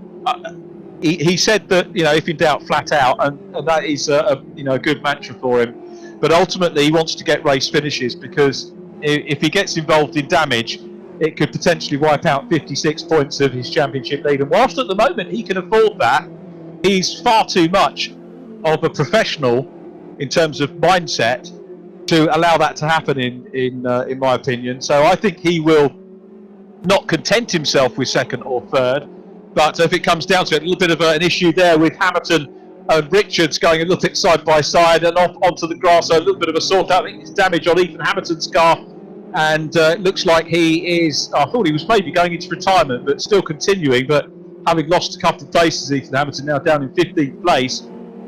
Going back to the Dave Marshall scenario, I'm reminded of the first round of the year, Donington Park. He won the 2 fastest off the front races, and the race 2s were both 11th place finishes, but with fastest laps and pole positions, he had he'd done enough work to have a pretty decent championship lead. So despite what he says about being flat out all the time, he won't take risks to potentially wipe out a potential 50 point advantage in the championship. No, exactly. He'll be very switched on. He knows what he's doing. If anything, he's going to want to work with Elliott. The two of them are going to try and hopefully slipstream each other, and then try and shorten that gap up to Tobin. But now he looks like he's managed to get up into second position, nose in front, and gets the move done by the time they get into Brundle Corner. So once again we see Ryan Elliott, who's actually on for a good result here, potential podium again. So Ryan in third place, Jordan Brennan in fourth, coming through the order and still running well. Max Coates racing hard, 8th position at the moment. Max up ahead of Luke Kidsley, looking relatively comfortable. He wants to try, and Josh Martin just going through shot in the green machine. So Josh having a good run. Just better check fastest lap very quickly. Fastest lap has changed. It's Dave Marshall now, fastest lap, 1:59.897. The machine has done it again. It was Ryan Elliott with fastest lap in the early stages, but Marshall has responded to that. He's got the fastest lap, but as we can see from the left-hand shot on screen, Ryan Elliott has not given up. And look at Elliott's nice wide line here. He still thinks he's in with a shout of taking the battle back to Marshall. Absolutely, it's some seriously good racing here. Everyone's showing loads of good respect, which is, to me, the most important thing in racing. Marshall's got the gap down to under 3 seconds now between himself and Tobin Lee, and we are just over half distance. There is the leader going through shot. Here comes Dave Marshall in blue and white. Then it's Ryan Elliott. A little bit of a gap back to Jordan Brennan. The gap from Elliott to Brennan is just under a second at the moment, and Jordan here, this will be pretty mega for him if he can get up and fight for a podium in the reverse grid race, having had a maiden podium in race number 1. Could well single him out for perhaps driver of the race again, because of the fact that he's making his way through. So what's the gap now? Lee to Marshall, 2.5. Dave Marshall is taking chunks out of the lead. So are we going to see a Marshall double? 10 minutes ago. I'm going to put you on the spot, Josh Stanton. Do you reckon he's going to do it? I think he will. That's my view. I think if Tobin can defend well, I think it'll be tight. If Tobin can find a bit more speed, and maybe if he's aware that Dave is starting to catch him, then maybe he's got some speed still in the locker. but seeing how Dave's been driving at the moment, big lock up there for looked like Max Bird. If Dave can find a bit more speed, then I think it could be Dave for the win. Marshall's last lap was a 2 minutes .494. Tobin's was a 2 minute 1.0. So there are chunks being taken out, as you say, and he's getting away now, Dave Marshall, from Ryan Elliott, as we watch Callum Newsham involved in battle with the recovering Ethan Hammerton after his off. So Ethan's still there. James Merrill's in behind them as well at the moment. James in the 88 car, one of our sim racers. Best result, 12th place, Donington Park Race 2. Only a couple of places away from his best finish at the moment, James Merrill. So I'll try and remember to keep an eye on him for potential driver of the race as we watch Rob Butler closing in on Jack MacIntrye. So good battle potentially between these two. There is MacIntrye, P2 in the championship. 646 points. Tobin Lee, the driver who was closest to him in terms of those here today. And having a look here, real world drivers. Max Coates 476. Max could potentially move up towards the real world driver championship lead here this weekend. And if I get the chance, I'll try and work the points out between races 1 and 2. We'll certainly have them for you when we get into championship winning order a little bit later on in the year. But Newsham coming under pressure, and a little bit of contact there from Newsham, and that sends him off. Right, driver's perspective on that, Josh? I think Ethan got a bit close there and gave Callum a bit of a tap. I wouldn't be surprised if that one goes to the stewards. Some of the drivers are starting to get their elbows out a little bit. It was very unlucky that I think the curb, didn't help Callum in trying to catch it. He hit the curb as Ethan kind of went into the back of him there, but I wouldn't be surprised if that one goes to the stewards. Yeah, all of the results that you see are provisional, of course, until the published results, which they came out very quickly last weekend. And if you were with us last weekend, you'll know that Andy Ringland has an awful lot of footage to look at, and there is a formal process which you can go through, and Callum may well avail himself of that as we look at Tom Williams on the outside line of 3 cars there. Through Coram, brave move going wide on the outside at Coram. It tightens up and into the left-hander, 90-degree left-hander, which brings them onto the home straight, which is initially uphill, and then once you get over the line, very slightly down incline in towards Rich's corner. 7 minutes 25 to go, and Williams down in 16th place. James Merrill's is behind him at the moment as well. There is Ryan Elliott. You can see he's lost a little bit of ground, but it's got Jack MacIntrye for company behind Brennan. So in fact he's 5th position now, isn't he, Ryan Elliott? So what's happened to Ryan there with Rob Butler right behind him as well?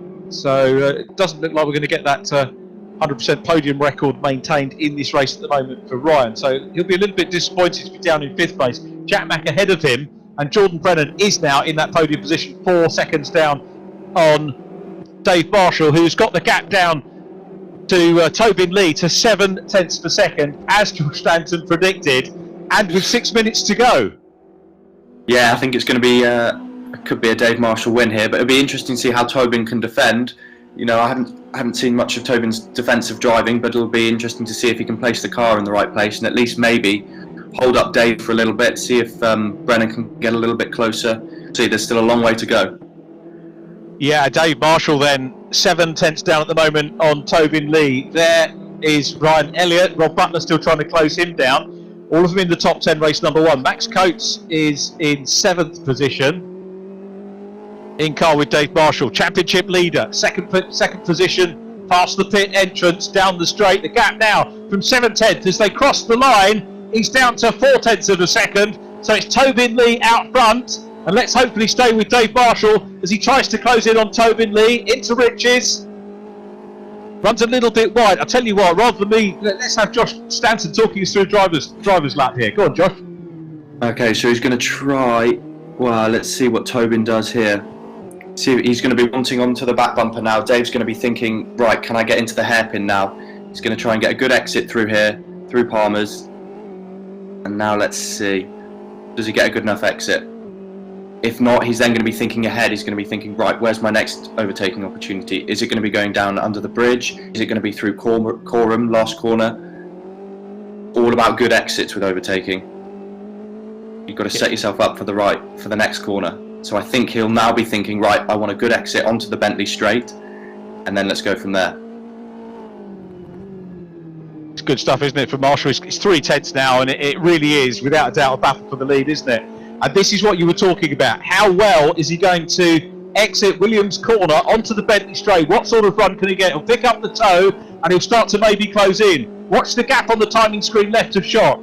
3.34, 0.32, 0.31. It's coming down, but is it coming down fast enough to have a look as they come under the bridge? It goes out again, and now it's down to 0.289. So again, Marshall closing up through Nelson corner. This is where we saw Alex Toth-Jones come across earlier on, through Bombhole, heading down in towards Coram again. Dave Marshall chasing hard, 4 minutes on the clock. He's got time in hand to maybe have a stab at going for the lead, and this could potentially be an historic victory, because we haven't seen a double win in terms of fastest off the front race and then reverse grid race win, and he's in good position to have a look here. Lee will be well aware that the championship leader is behind him. This is the view back from Tobin Lee's car. Uphill, now they'll switch to the downhill gradient into Rich's. Marshall thinking about it. He's not close enough, I don't think, to make the move down into Rich's, but the machine is just doing the calculations. Closes up now, goes to the outside line as they come down into Wilson, and this could be to tee up the inside line into Palmer. No, he's going to go for the run here, and maybe a little bit of contact. Yeah, a little bit of contact on the back end, and he's now got to work the outside line as they come down to Palmer. Is he going to be able to hang on to this? Lee's got the inside. No, he hasn't, but now he'll try and use the momentum to tee up the inside out of this corner. Lee cuts across, doesn't want to leave that inside line open, Josh. Good driving from Lee so far, and good attacking stuff from Marshall. Absolutely, both drivers showing a lot of respect for each other. Tiny bit of contact, but that's touring car racing. Oh, he's got him. Dave's gone through. Yeah, there was a slight nudge between the two, and Dave Marshall makes a bit of history coming through from 10th on the grid in this partially reversed grid race. It was a massive gap. It was 5 or 6 seconds just a few minutes ago, and he's chipped away, doing what he did in qualifying, setting blistering lap after blistering lap, and has got into the lead. And now it's going to be a question for him: can he break the toe from Tobin Lee? And if so, what will his winning margin be? Well, I was just going to say, this is a brilliant battle for third and fourth between Jordan Brennan and Jack Mack. Jack's been slowly chipping away, but I've been watching in the background, he's got some brilliant defensive driving, so it'll be interesting to see how this plays out. Yeah, what a great race. This has exceeded expectation. Race 1 was a good one. Race 2 has, at the moment, potentially rewritten the history book of the Mini Challenge UK eSeries here. And as you rightly said, Josh, superb battle on the third place here. Jordan Brennan looking to get a second career podium, and this is no mean feat from him, having started 8th on the grid in this one. To maintain this position, his confidence is going to be massively buoyed by the 2 drives that he's done so far, regardless of where he finishes. Soaking up the pressure from Jack Mack, second in the championship, as we again pick up with Theo Bridgeman. Theo in 13th place, could be on for driver of the race here. That again, as we said in race number 1, Theo Bridgeman on for a personal best here, so we wish him well with that. He's looking pretty good because he's got a gap of 4 seconds over Ethan Hammerton behind him as we go on the battle for second place, and the Liquid Volley car is still holding sway there. Comes out of Wilson corner, still in P3, 1 minute 13 plus a lap to go. For Jordan Brennan, I suspect he'd rather the clock was ticking down a little bit quicker. I think so. I think the nerves will be starting to hit, but he's coping really well. He's soaking up the pressure well. He's putting his car all in the right places. So he's just got to focus on his clean exits now and just try and bring it to the checkered flag. Yeah, good driving from Jordan Brennan, equally so from Jack MacIntrye, who's starting to get his meeting together from my perspective. Could have maybe got a little bit downhearted, runs a little bit wide there, maybe a little bit of a mistake. Hasn't lost too much ground though in 4th place. Ryan Elliott still in 5th, having a good run. Rob Butler in 6th, then it's Max Coates, Luke Kidsley, Max Bird in 9th, so top 10 in the offing for Max Bird. Then it's Isaac Smith in 10th place, Josh Martin, Matt Richards in 12th place. Ryan Elliott, of course, our featured driver in this race as well. So still all to play for, and side by side, and now looking down the inside line, it's Jack Mack. He's on the inside as they go into Brundle. They're going to be side by side. They're giving each other room. This is great stuff from MacIntrye, giving Jordan Brennan room, but goes through and makes the outside stick at Nelson corner. That was a very, very good move by Jack MacIntyre. Absolutely, and again, I know I keep mentioning it, but the respect was there from both drivers. Really, really good racing. You're right Brilliant to mention. move. No, you're right to mention it, Josh. It was superb driving and very clearly giving each other room. So Brennan's going to be a little bit gutted to be barged off the podium. Well, not barged off the podium, to be eased off the podium by the new third place back, Jack MacIntyre, who goes on to the final lap in third place. Jordan Brennan P4, but remember, that's a reverse grid result for Jordan, so again, it should not dent his confidence at all. Marshall 1.1 seconds clear of Tobin Lee. There is Ryan Elliott in 5th place. Rob Butler trying to close down on him. Max Coates a little bit distant at the moment in 7th. You see Max coming towards us around about halfway down the straight on the run between Richards and Wilson. There is Max going through shot. Max Coates still having a good run and looking to become the top real world race driver here. He's outscored Josh Martin and Alex Toth-Jones, who are the closest to him further down the table overall, so we will keep an eye on that. And now Ryan is in a little bit of a battle because Rob Butler's caught him on this last lap and he's busy challenging for that 5th place. Yeah, I think it's going to be a tight finish here. You just got to try and keep it on the track, keep your exits clean, and then bring it home to the checkered flag. Having a good go. I tell you what, Jordan Brennan not that far away from Jack MacIntyre still. I'm not sure he's going to be in a position to challenge for 3rd place. Riding the curbs there though is Ryan Elliott, survives that, goes on to the Bentley Straight for the last time, and we're going to pick up the race leader soon, Dave Marshall, who is in the closing stages of this one and will go on to bag a 9th win of the championship. And a little bit of history here from 10th place in the reverse grid. What a drive, and he's managed to get ahead of Tobin Lee. My money, I've got to say, at the end of lap 1 would have been firmly on Tobin Lee in this race. Yeah, back in P2 now. But Dave Marshall came through, maybe aided and abetted a little bit, fortune with him along the way, perhaps on the first couple of laps as he comes down centre straight and looks for the checkered flag. And it was a super drive again by Dave Marshall to take the win. Tobin Lee in P2, Jack MacIntyre is in 3rd from Jordan Brennan, then Ryan Elliott in 5th position, Ryan holding on with great pressure from Rob Butler, but again good defensive stuff from Ryan Elliott to secure 5th place from Rob Butler. Max Coates 7th, Luke Kidsley in 8th, ahead of Max Bird, then Isaac Smith in 10th. So, Josh Stanton, thoughts on that? I bet you wish you were out there doing it.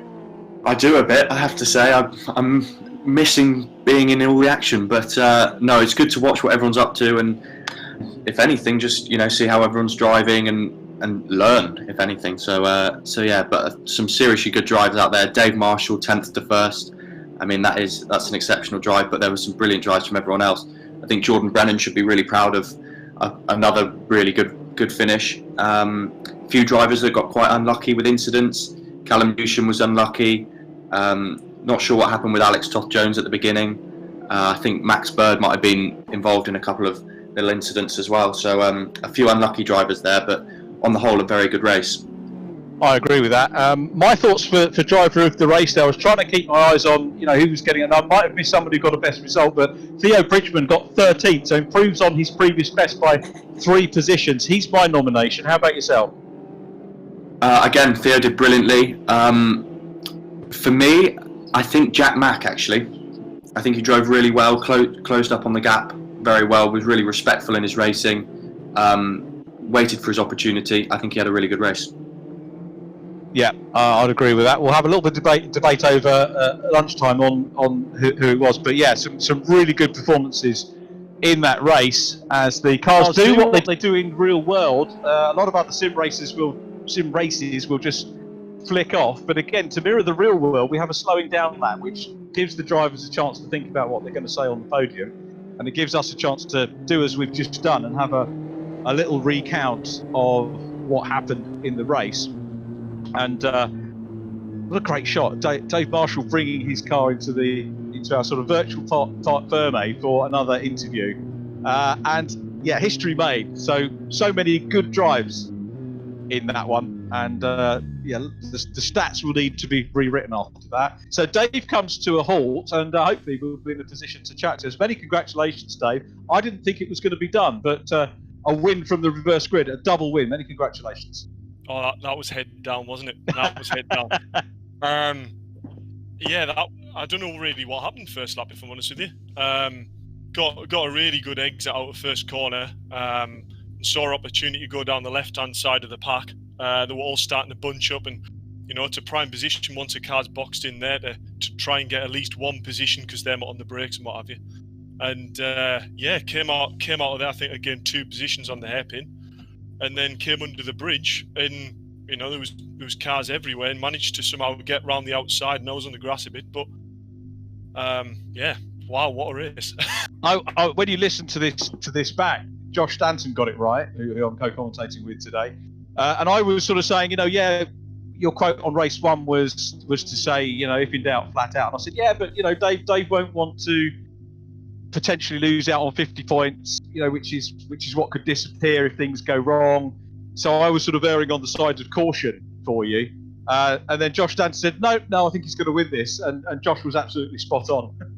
Yeah, I spoke to Max during the week, and he's been in this position sort of in the real world, and got his advice on which mental state to be in and what have you. And he gave great advice, just saying, don't think about the championship until you're in a position to win it.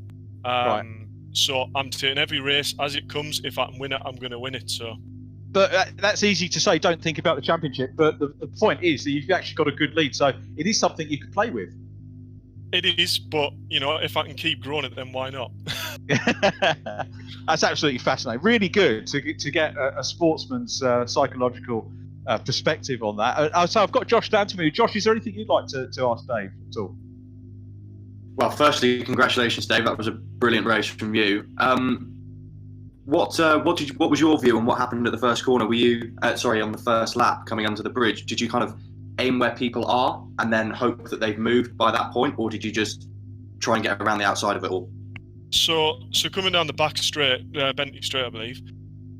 Going under the bridge, I looked back and I realised I had quite a good gap behind, so backed it well off. So I knew it was going to get a bit scrappy under the bridge. There was like 3 or 4 cars that were basically on top of each other. And luckily, they'd sort of managed to disperse a bit by the time I actually got to the scene. So once I got to the scene, it was basically try and pick my way through the cars, and it wasn't as bad as it probably looked. But luckily, I had that gap behind, so I managed to back off and just calculate it a bit. Yeah, exactly. That was brilliant. Brilliant driving. Congratulations. Cheers. Well done. Well done again. Thanks, Josh, for that question. Let's go to the driver who was in second place in race 2 here. Tobin Lee. Tobin, the lead for a long time. And how aware were you of that blue and white 66 car hunting you down? Well, I mean, to be honest, from my point of view, I thought I did everything that I could have in that race. I got a good start, got away, and just was driving my pace that I have at the moment. And Dave was on another level. So it was, to be honest, as soon as I saw he was in third, I had Ryan Elliott in between us. And I was just banking on Ryan, maybe keeping him back a little bit so I could get away as much as possible, but it wasn't to be. And the moment he got through, suddenly he was reeling me in. And to be honest, there's only so much you can do to defend up against a car that does have such an advantage. So yeah, I didn't want to do anything stupid, but equally I didn't want to give Dave the place. Yeah, it was a really good drive from both of us, I think. So I was pretty pleased regardless. Nice one, Toby. Well done, and a few points to the good there over Jack Mack, who of course you're going to be dicing with T2 in the overall championship as well as the sim races class. It's really close. I think Jack does have a little advantage over me at the moment, but either way, good progress, and we'll see how the second half. Nice one. Many congratulations. Thanks for talking to us. We'll see you in the second half of the meeting. We're going to go to the driver who finished in third place. That was a hard-earned podium. And Jack Mack, the silent assassin, Josh Stanton singling you out there as driver of the race. So that was a great race and a hard-earned podium. Yeah, that was really tough. I love Dave's explanation of turn 2, where I sailed around the outside of everyone who was bunched up. Well, I was in the middle of all those bunched up cars. It was like a controlled police stop maneuver or something. We all kind of slowed down, and I had the glorious view of him driving off in front of me. So yeah, got got really far behind on lap 1, maybe down to 12th or 11th or 12th, I think. But just, yeah, got my head down, tried to push through, made a few passes, and then, yeah, really chuffed to get back on the podium. A well done, cracking drive, and I dare say we'll catch up with you in the second half of the programme. We're going to allow you guys a little bit of a break. We're going to grab a break as well. So that was our podium for race 2. Dave Marshall, the machine, taking the win. Tobin Lee, we need to come up with a nickname for Tobin, don't we? He was in second position, and third place there. Oh, we've got Jordan Brennan as well we can have a quick word with. Jordan, are you there?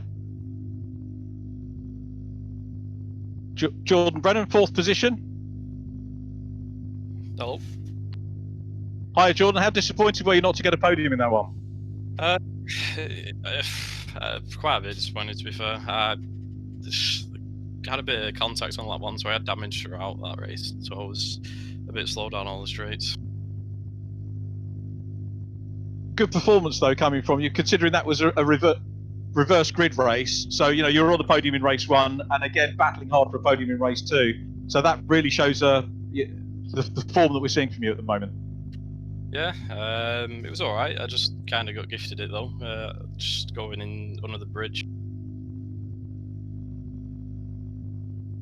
You have to take those moments. You're breaking up a little bit on us there, John, which is a shame. But well done on the super drive into 4th position in the reverse grid race, having got a podium in race 1. Super stuff. And we'll catch up with you, the Liquid Moly Norscott car, a little bit later on in the meeting. So we're into a lunch break now. We'll be back at 1:45, so just over 15 minutes. There's still stuff for you to watch, so please stay online. We've got the interview with, someone mentioned police stop in that race. I think it was Jack Mack that said police stop on lap number 1. And we've got our police officer from Barbados in this one, Damien Hall, who we chatted to in the week, and we've got that interview coming up for you. So from Josh Stanton, my co-commentator, myself, Richard John Neal, have a little break, enjoy the interview with Damien, and we'll be back with you in person in just over 10 minutes' time for qualifying 2. So please stay with us. Hello and a very warm welcome once again to the storage cupboard, and delighted to say hello to Damien Hall. Damien, hello, how are you? Hey, I'm good, thanks. Thanks very much for joining us. This is good for me because you're a Barbadian entry in the official Mini Challenge e-racing series. How on earth did you get involved in this series? It was just a matter of trying to find a championship that would allow people from our region to enter, because it's a challenge nowadays to find championships that welcome people from the Caribbean region. Normally it's from European nations or from the US. I managed to, well, the team managed to locate this series. We're very glad that you did. It really does add a cosmopolitan feel to what is a very competitive championship. What are your thoughts on the races we've had so far? The races are very competitive, very exciting. I wasn't really surprised at I can't say that I was surprised at the level of skill. I've heard of a few of the names, both in the sim racing arena and the real world. But it's overall been very exciting. Tell us a little bit about your sim racing experience, your history, and also maybe a bit about the rig that you're sitting in right now. Oh, well, I'm not actually sitting in my rig. This is just my office chair. But I use a play seat. Then I use a Kinetic V3 pedals and a TSPC Racer Thrustmaster wheel. And how did you get to where you are? Because I gather you've got a fair bit of experience and a lot of success as well in sim racing. Yeah, it started, well, professionally or semi-professionally in 2017. I had taken a more serious approach to sim racing, and a longtime friend of mine, Richard Braun, he saw the interest and he saw the potential in me and esports in general. So he started the team, Apex Fever, which I drive under right now. And we started to enter small communities at first, and then we went into the first serious championship that we entered was with the ACR Actual Vision, the LMP3 Can-Am Pro Championship, which I happened to win. Congratulations. Happened to win. I won that the season 1. And then from there, we went on to the Electronic Sporting League, ESL, and I captured a couple of podiums on the weekend championships in Project Cars 2. Then from there, we went on to the Race Room Championships, and I was fortunate, well, skilled enough to make it to the FIA WTCR, the Oscaro Esports Championship. I managed to be the first Barbadian to do that, to make it to an international event. And from there, we just kept going. And this year, we managed to make it to the top split of the Race Room GP. That was at the virtual Shanghai GP just after COVID had hit, and all the sport events started to come to a halt. And we made it to the top split. Didn't manage to get a podium in that event, but at least we made it there. And then it was on to the mini challenge. Must be a big difference racing something like the first formula you mentioned there was LMP3. LMP3 to mini challenge, completely different disciplines. How different are those disciplines for a sim racer? Because for a real world racer, there's a gulf between those two. But how do you perceive it? It has to be the same. I haven't experienced it in real world, but it has to be similar because there's a blurred line, I would say, between real and simulation. But it is a big difference. If they say it's a big difference, I can relate, because it definitely feels that way. But I'm slowly adjusting, slowly getting into it. Oh, that's great. Good to have you along. And in the real world, your job is that you're part of the police service out there. Is that right? Yeah, I am working for the Royal Barbados Police Force at present. Yeah.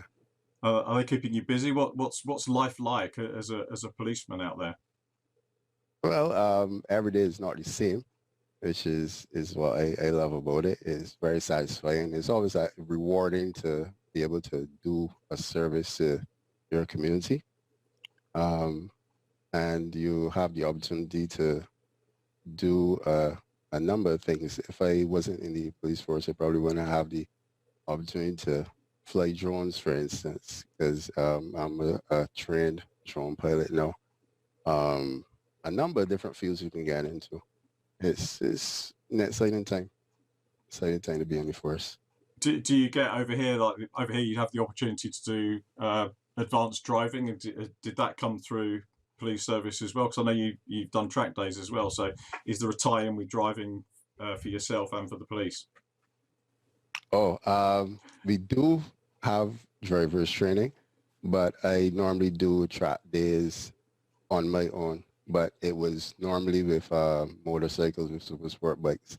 The local track used to have an open day where the bikers can go on the track and utilize the track. But I always wanted to do it further than just a track day, but finances was always a limiting factor.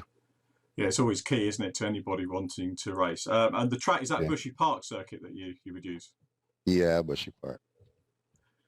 Some of the people that have followed my race commentaries over the years might know last year we had a Barbadian winning the F4 British Championship over here.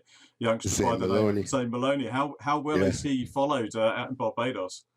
Yeah. Everybody knows Zane. Yeah.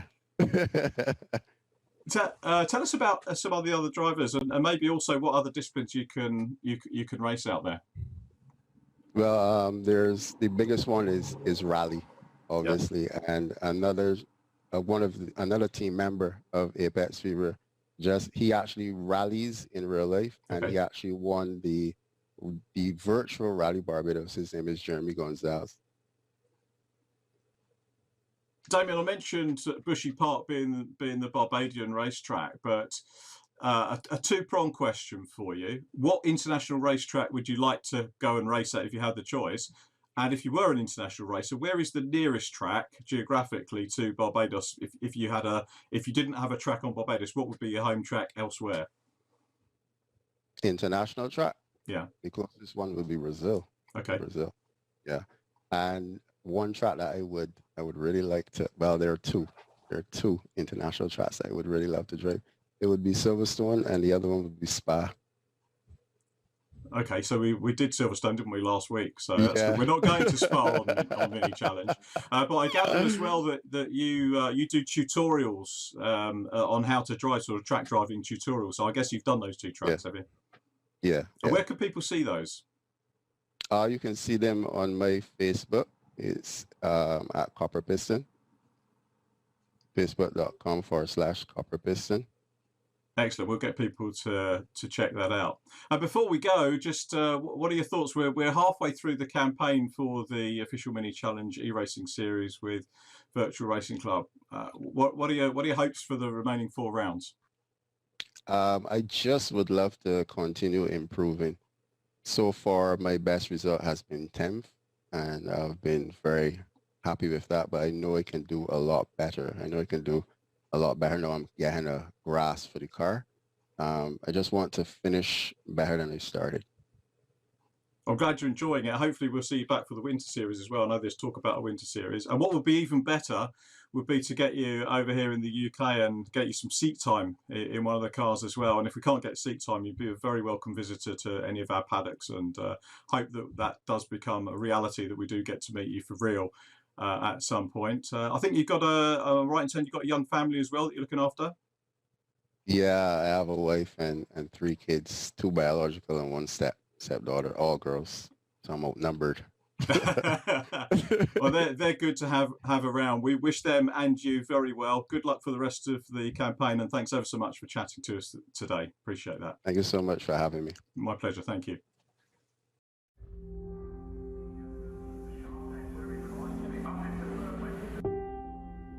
When the lights go out at the start of the race, it's an absolute fight, dogfight from start to finish.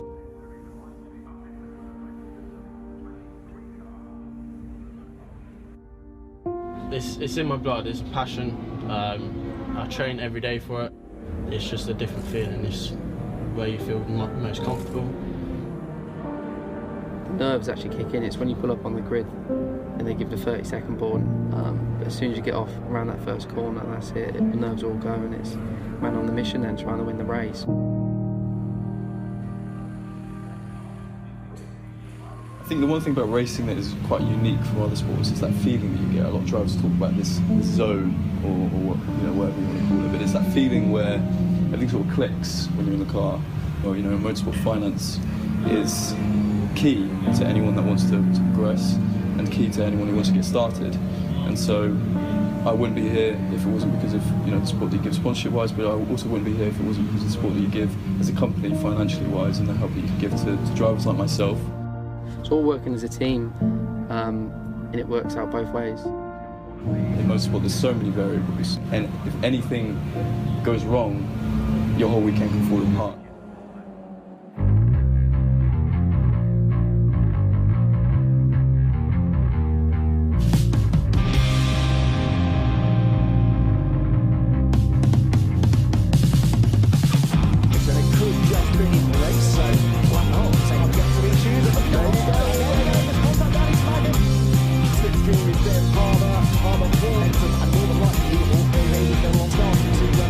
At a high level, for me, is the dream.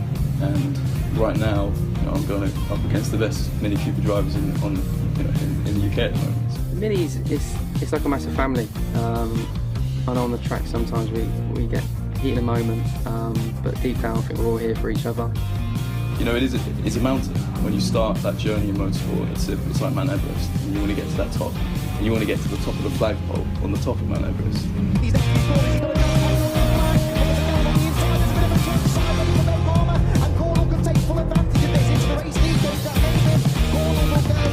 Crudo have been a massive help to me.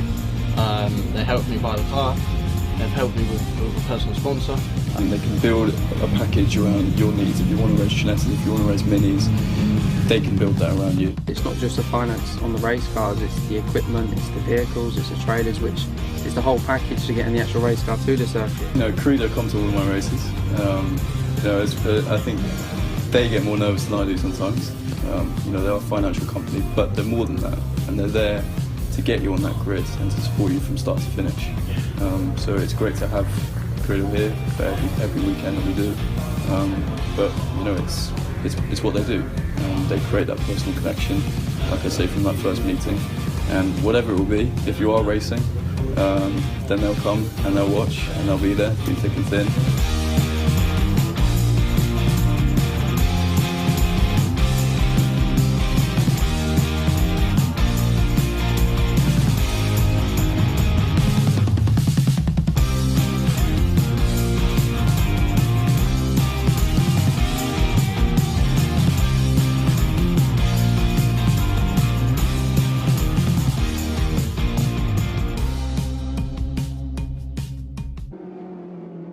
Welcome back to the second half of our coverage of the 5th event of 8 for the official Mini Challenge E-Series with Virtual Reality Racing Club. Joining us in the commentary box is Josh Stanton. I'm Richard John Neal, and Josh, we had a super start to the day, didn't we, with 2 great races? There was some seriously good racing out there, some brilliant moves, great respect shown, and looking forward to the second half of the meeting. Yeah, me too. I was watching, although we called it a break, I was actually watching the timing screen that we have here. And Jack Mack, none of them took a break. They were all out doing free practice in between, and Jack Mack was quickest in that session. So it's going to be interesting to see exactly who winds up, fastest in this one. But they're all still working so hard at their discipline and putting an awful lot of effort into this second half of the day's competition. Quick look there at Alex Toth-Jones in the MSL 11 car, who was really unlucky, having had a front row start in race number 2, but had a bit of an issue coming out at Nelson and lost out. But I think would have been fancied as if not a winner, then certainly as a podium finisher. MSL, one of our very grateful and very valued backers in the championship. So Alex hoping for better fortunes in this half of the meeting.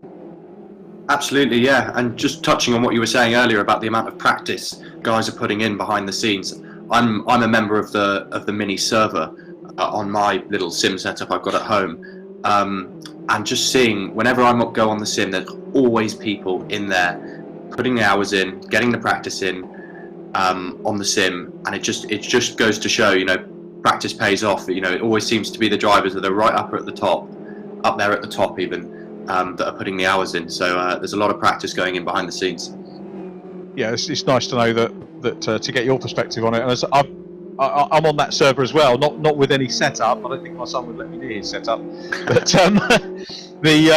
going for messages and a little bit of the admin side. And as you say, people are on it all the time, and it is some commitment. But then, as we said in the first part of the programme, there's a prize fund worth in excess of £20,000 here. This is not a free to enter bit of fun. It's a serious competition that the drivers are preparing for, and the prize fund reflects that, and the effort going in reflects that as well. Absolutely, it's a really professional setup that Rich at VRRC has got going. I think we're going to have a chat with him in a bit, but it's a really professional setup, and it's treated like a professional sport, and that's what's so impressive about it. The drivers are treating it like it is real racing, and that's what it is to them. So it's really impressive. Continuing where he left off before the lunch break, Dave Marshall is quickest in qualifying. You mentioned Rich Hayden. Let's bring Rich in because we're into qualifying. Rich is the race director of Virtual Reality Racing Club, and Rich, I know you and the guys have just put so much work into this championship. It's not just put on, is it? It's an awful lot of work that gets it up and running in the first place and each weekend. Yeah, hello Richard, hello Josh, and hello to everybody that's watching. You're absolutely right. There's a massive amount of work that goes into setting the championship up to start with. Wrangling in the nicest possible way, wrangling the racing drivers into getting the right information into us, getting all of the data and their race car liveries set up as well, so everything can look as realistic as possible. So that that work that goes in to start with, and obviously Max Coates has been very instrumental on the marketing side as well, and getting all of that put together, and Mike Yao from Simply Race doing the stream. Everybody's putting a huge amount of work to get this to the stage that it's at. I would actually say, and I have said this on previous programs, that you guys collectively have put a number of real world championships to shame. I'm not going to name any in particular, but actually, if this was a real world championship, I would say it's probably the best information I've had and contact with you all over the build up and in between rounds. It's been an absolutely 100% spot on job. So well done to you all. Well, thank you very much for that. I guess the thing that we've benefited from is Max, Mike, and myself. I think we've all got a little bit of OCD, so that's kind of helped us with regards to the details. One of the things that I'm passionate about is the detail and making sure that everything looks as good as it can do. Yeah, it's been absolutely superb. And the work. What's harder work for you? Is it race day or is it build up? Well, I have 3 peaks. So coming into the race day, so Friday evening, I spend a lot of time checking through all of the server content and everything, and all the data and coding in the background. And obviously, there's a lot of marketing stuff to go through with Max and Mike and make sure all that's posted out correctly. Then obviously on a Saturday morning, I have to take the server down and check everything's running properly so that we don't have any glitches. Managing any technical issues with the drivers pre-race as well, because there tends to be a few, whether we have internet issues or content issues or something like that. And then post-race, my busiest time is a Monday morning when I start going through the protests. So you had Andy on last week, and he went through in great detail of the amount of work that he puts into that, and we're very, very grateful for him spending the time to do all of that for us. But do you communicate with Andy online during the? I mean, so is Andy on during the race? And are you aware of him watching, or does he ping anything through, or does he just sort of silently watch what's going on and then feed it all through in the week afterwards, as you described? He's on all the time.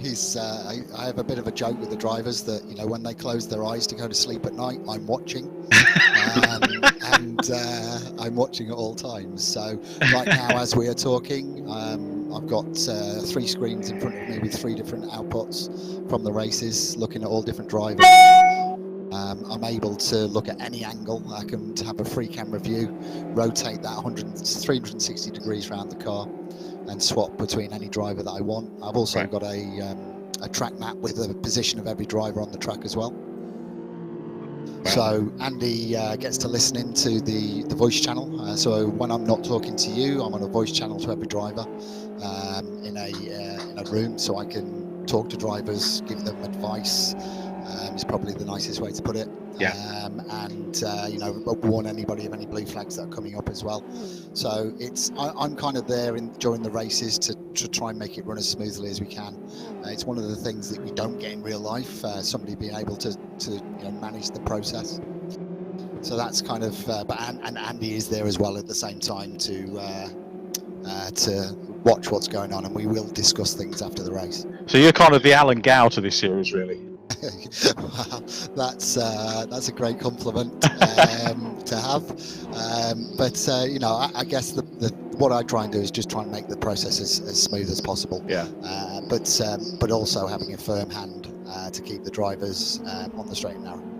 I've got to go back to the comment you said that when they're asleep you're watching. That actually reminds me of a couple of championship directors. Gow is one. I don't think Gow would say that because he has the menace without saying anything. But I don't know if you're aware of the pickup truck racing championship that takes place, and the guy that runs that called Sonny Howard. That is exactly the sort of thing Sonny Howard would say as championship director. So if you don't know Sonny, hook up with him and have a chat. He'd probably be interested in talking to you about having a virtual pickup one for sure. But a great guy, and that resonates with me what you said there. So sorry, mate. No, I guess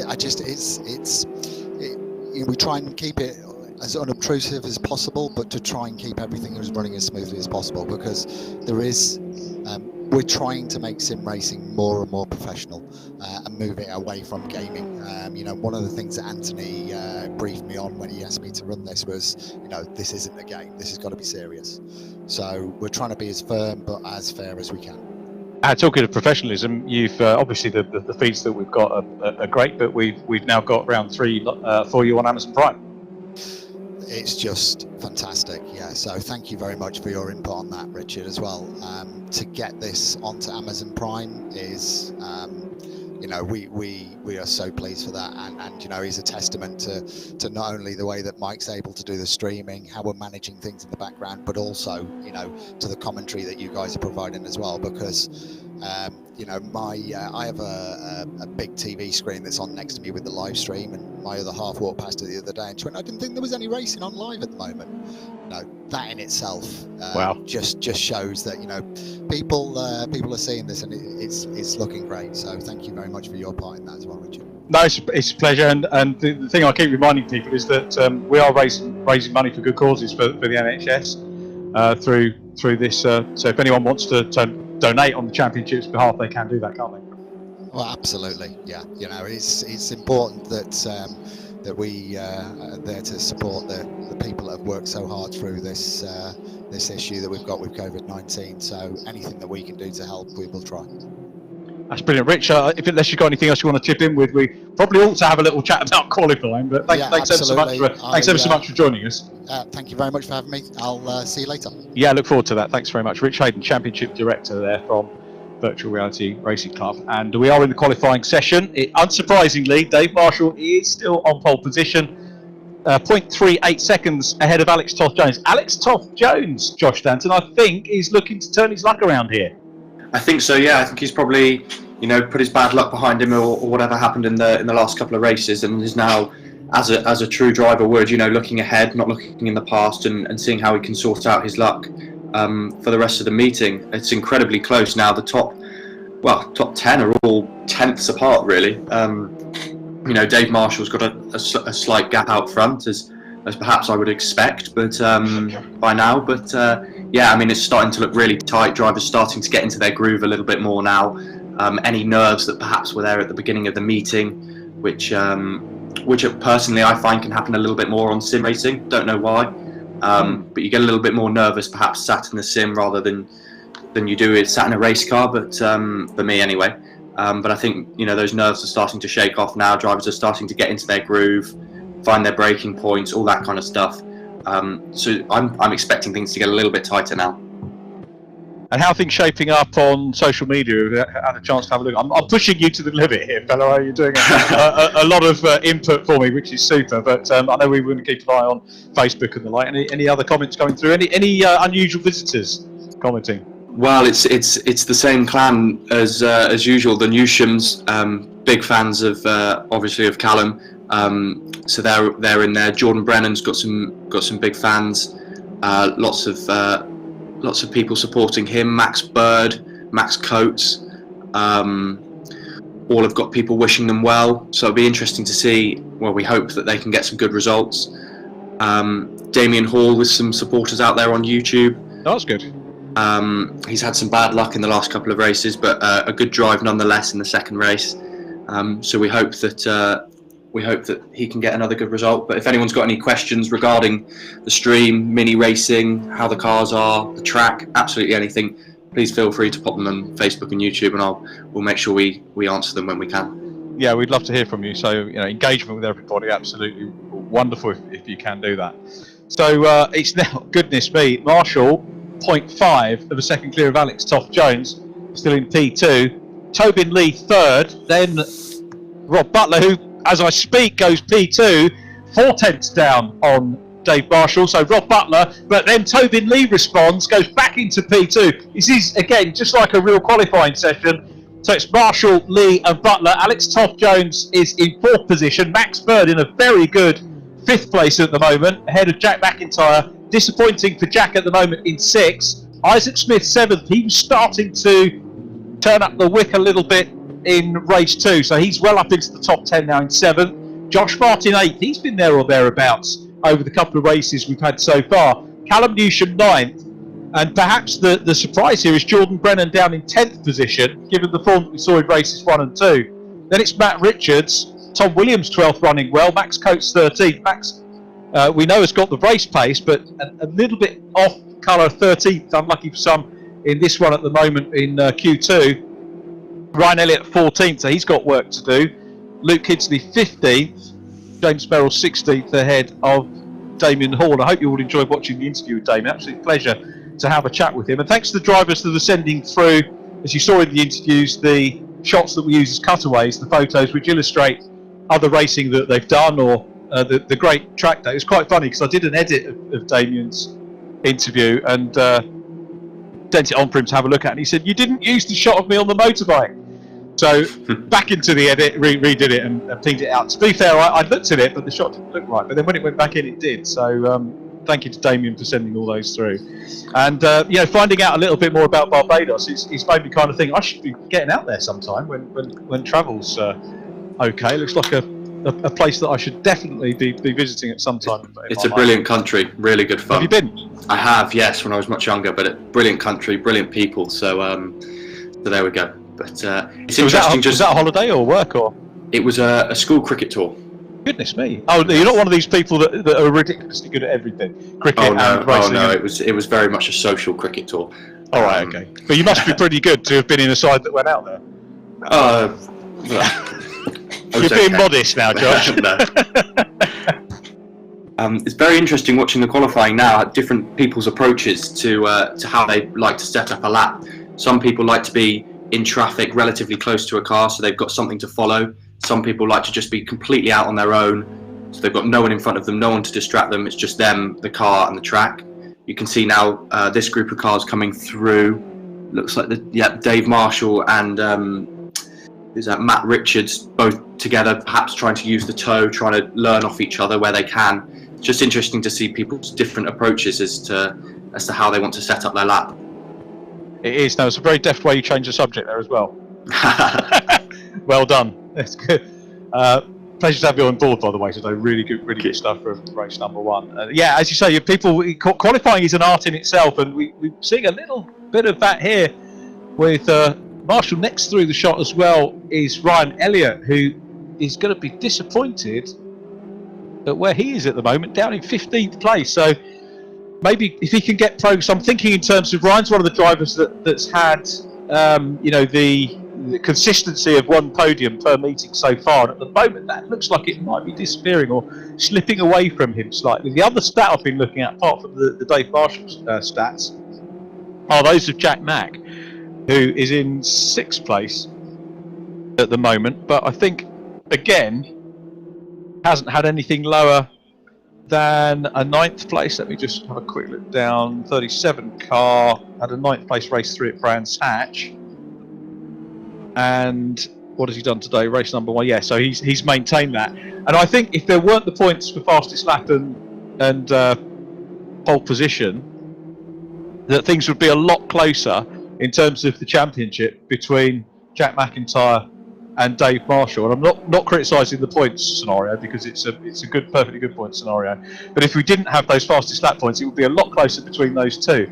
And I get the feeling that Dave Marshall has kind of gone away. Look at what Jack MacIntyre's done, because he's been so consistently in the top, not just his lowest result, top 9, but he's been in the top 10 every single race. Even Dave Marshall hasn't done that. And I think that's something Dave Marshall's probably looked at and thought, actually, I do need to, where possible, just keep up in the game. And he very definitely did that in the first half of the meeting. If you just joined us, we'll let you know that Dave Marshall qualified on pole, took race 1 from pole position, then started 10th in the partial reverse grid race 2, won that one, and got the fastest lap as well. So maximum points on the meeting for the machine Marshall. There's been a little change, because now we've got Matt Richards up into 3rd place. It's Dave Marshall and Tobin Lee on the front row of the grid. Checkered flag is out.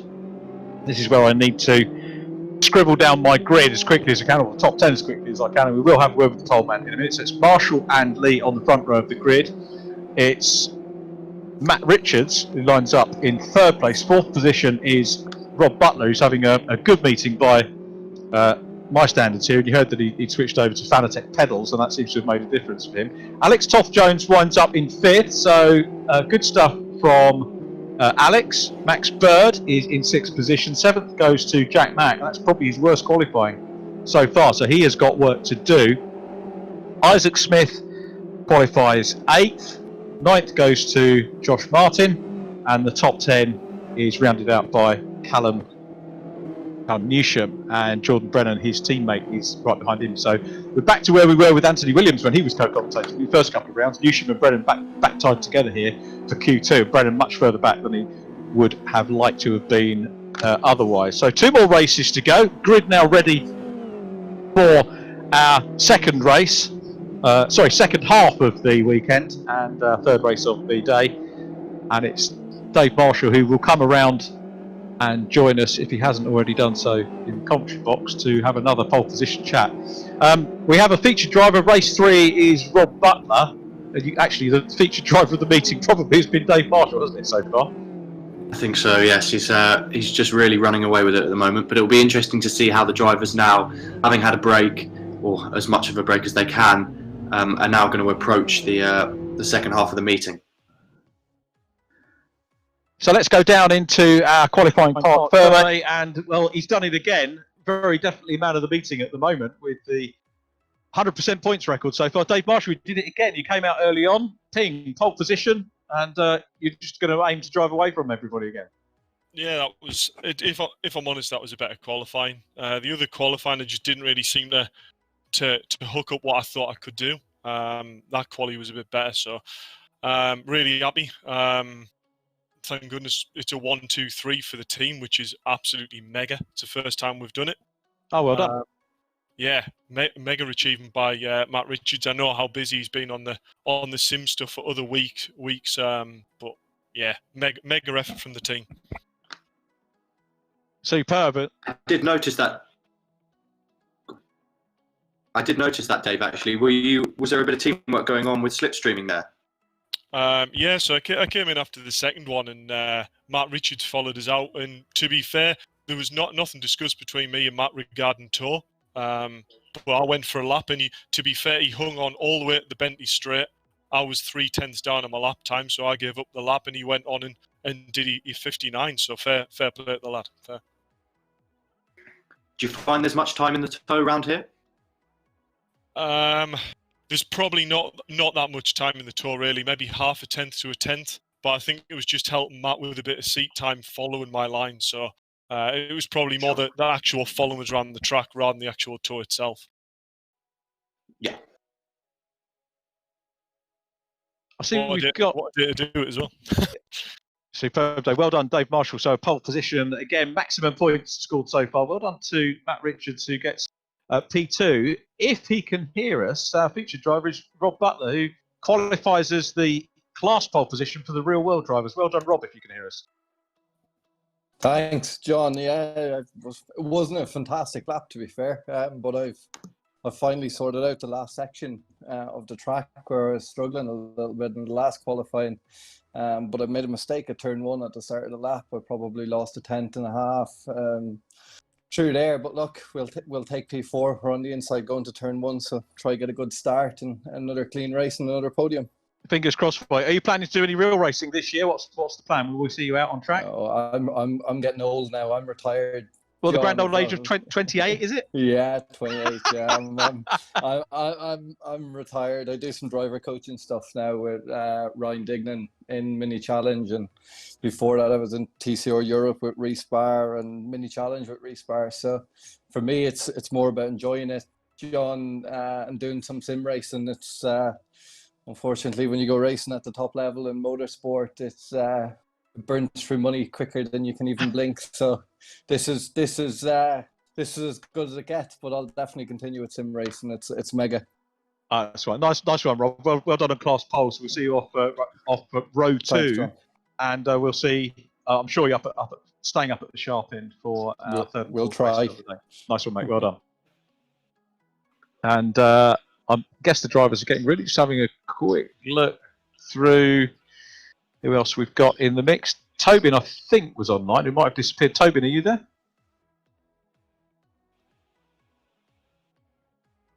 Okay, so that's fine. So we at least chatted to our 2 class pole position sitters, one of which was our featured driver. So that worked out quite neatly for Rob Butler. We're going to have to sort out a nickname for Rob Butler, but shame that we won't see him real world. But money is a big issue for drivers that want to go out and have a go. And this is a super way for Rob to keep his name in the frame, as it were. Let's have a look at the grid for race number 3 of the weekend. Pole position to championship leader is Dave Marshall, and then Tobin Lee will start alongside. Row 2, Matt Richards, and the man we just heard from, Rob Butler, and then on row 3, Alex Toth-Jones and Max Bird. So we've got 3 sim races occupying the top 3 position, and then 3 real-world races next up. On row 4, back to the world of the sim lads again, and it's Jack MacIntyre with Isaac Smith, real-world driver. So again, the top 8, 4 and 4, 4 sim drivers, 4 real-world drivers. And row 5, we have the 2 real-world drivers, Josh Martin and Callum Newsham, both mini-men, of course, fully fledged. There is the graphic, 2.9 miles SNETTERTON 300 circuit here.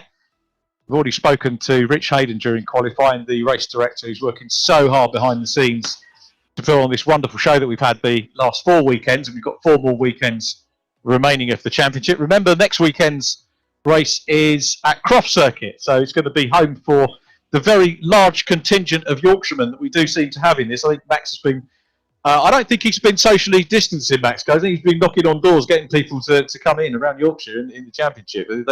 They seem to be very well represented. I'm not sure he went to Barbados to recruit Damien Hall, but it's great to have the strength in terms of the driving quality that we've got both in the sim races and the real world drivers here. As we said, joining me in the commentary box is Josh Stanton, a driver with a fair bit of karting experience under his belt, having done the British University's karting. Yes, I have. Good experience. Yeah, it is. Yeah, it's more of a winter series. It's good to keep your skills in check, keep yourself sharp.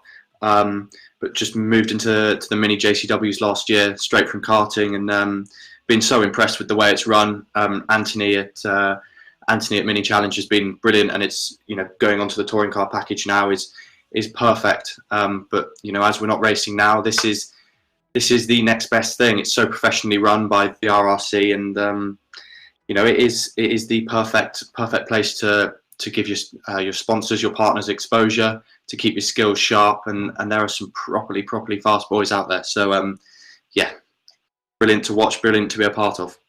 Yeah, it's good to have you on board, and as we've said, some real top names in this championship, and the table still headed by Dave Marshall, who has, having had a perfect weekend so far, will have extended that championship lead. But the way the points are worked out, it's still very much all to play for everybody. You just don't know what is around the corner. We've got 3 more big weekends to go, and Dave's building his nest egg, if you can call it that, and looking to extend the championship lead. And I'm just wondering how near the end of the season we have to work out when he's actually in with a shout tying it up. And I know that's going to be an additional headache for everybody in the championship, having to work out points race by race, plus of course taking into account the fact that all of the race results are provisional until all the footage and everything else is looked at. I think the one thing that's been evident so far is that most of the main race places, we haven't seen any judicial, we haven't seen race winners removed. So I guess that's something that will count in favour of being able to work the scores out, even provisionally, as things happen. As you can see, though, the cars are on the grid and ready for race 3 here on the 300 circuit at Snetterton, with Dave Marshall nearest camera of the left-hand pane of your screen. To his inside is Tobin Lee in the pinky purple car. Row 2, Matt Richards in blue, the white car of Rob Butler. The lighting sequence is underway and it's complete. Out go the lights. Dave Marshall looking to make it a hat-trick and continue to rewrite the history books here for the Mini Challenge UK eSeries. They go down into riches for the first time. Marshall around the outside line. Tobin Lee on the inside has a good sweep. Matt Richards is in 3rd place as they now head down towards Wilson corner for the first time. This was a worrying moment for Dave Marshall. He said in race number 1. Rob Butler's done well there. Snuck through in white on the inside line and goes up into P2 ahead of Tobin Lee. But Tobin's got the inside line and challenging back for second place as Marshall leads them through Palmer now. Super stuff from him. Now they come down the gradient towards Agostini, one of the potential passing places here on the inside line, and that's where Butler's teed himself up, and he's on the inside line with Tobin Lee trying to hang on the outside line. A bit of contact between the two, and that just sort of maybe gives a little bit more momentum to Tobin Lee. Whether it's virtually damaged his car or not, I don't know, but the big squabble for second position is allowing the race leader Dave Marshall to get away once again. So Marshall is out front, is our race leader, comes onto the Bentley straight. Tobin Lee is now, as you can see, in second place. But look at the lead that Dave Marshall has got already on the first lap down the Bentley straight. He's got maybe 10 car lengths between himself and the chasing pack. Incredible stuff as they go into the Brundle Nelson complex. Marshall already is away in the distance and looking to build his lead further and further away. Tobin Lee in P2, Rob Butler in third place. Now remember, Butler, the leading real world driver, trying to challenge, of course, for the overall or the class championship lead. So here they come to complete the first lap, and it's Marshall out front. When we get to the end of the first flying lap, we'll get an idea as to who's got the fastest lap. And Marshall, with clear air and nobody in his mirrors to worry about here, can just concentrate on his racing line, as he's been doing absolutely superbly through qualifying and through the racing as well. Gunfight at the moment on for fourth position. Jack MacIntyre in the mix as well, side by side with Rob Butler at the minute. So he goes through. Tobin Lee at the minute second position, looking relatively comfortable. There is Josh Martin with Isaac Smith right behind him, 8th and 9th. Alex Toth-Jones in the MSL Motorsport consultancy car immediately ahead. And there is Josh Martin. So 8th position for him at the moment. 17 minutes left of this 20-minute race. Then they have to do it all again. Martin coming under pressure. Alex Toth-Jones looks to the inside line. Is he going to be able to make this position? Locked off camera, as it were, giving us a good shot of the cars coming through. We've had a curb cam on a couple of the tracks this year as well, which has given us some super shots over the course of the season. Good battle there with Isaac Smith and Jordan Brennan. Yeah, Jordan right to the edge of the track. Jordan's got ahead of his teammate Callum Newsham, hasn't he, here, and got the upper hand. Will be looking to try and get back up towards podium positions here. Just having a quick look down the order. Ryan Elliott down in 12th. So Ryan in the number 2 car will be looking to get up into the top 10 for maybe a reverse grid pole position some stage later on. But there is Jordan Brennan, the man that Josh Stanton was talking about. That was a much calmer first lap, wasn't it, than we've seen previously? Yes, exactly. I think the drivers have started to realise, settle down. There's no point in going for hero on the first lap. It's a long race. It's all about keeping it on the black stuff, trying to remain in touch with the people in front of you. And I think after what happened in the second race, where there was a little bit of contact, I think the drivers have just learnt to settle down a little bit. If there's a move for it, if there's a move there, go for it. But if not, then there's no need to force anything.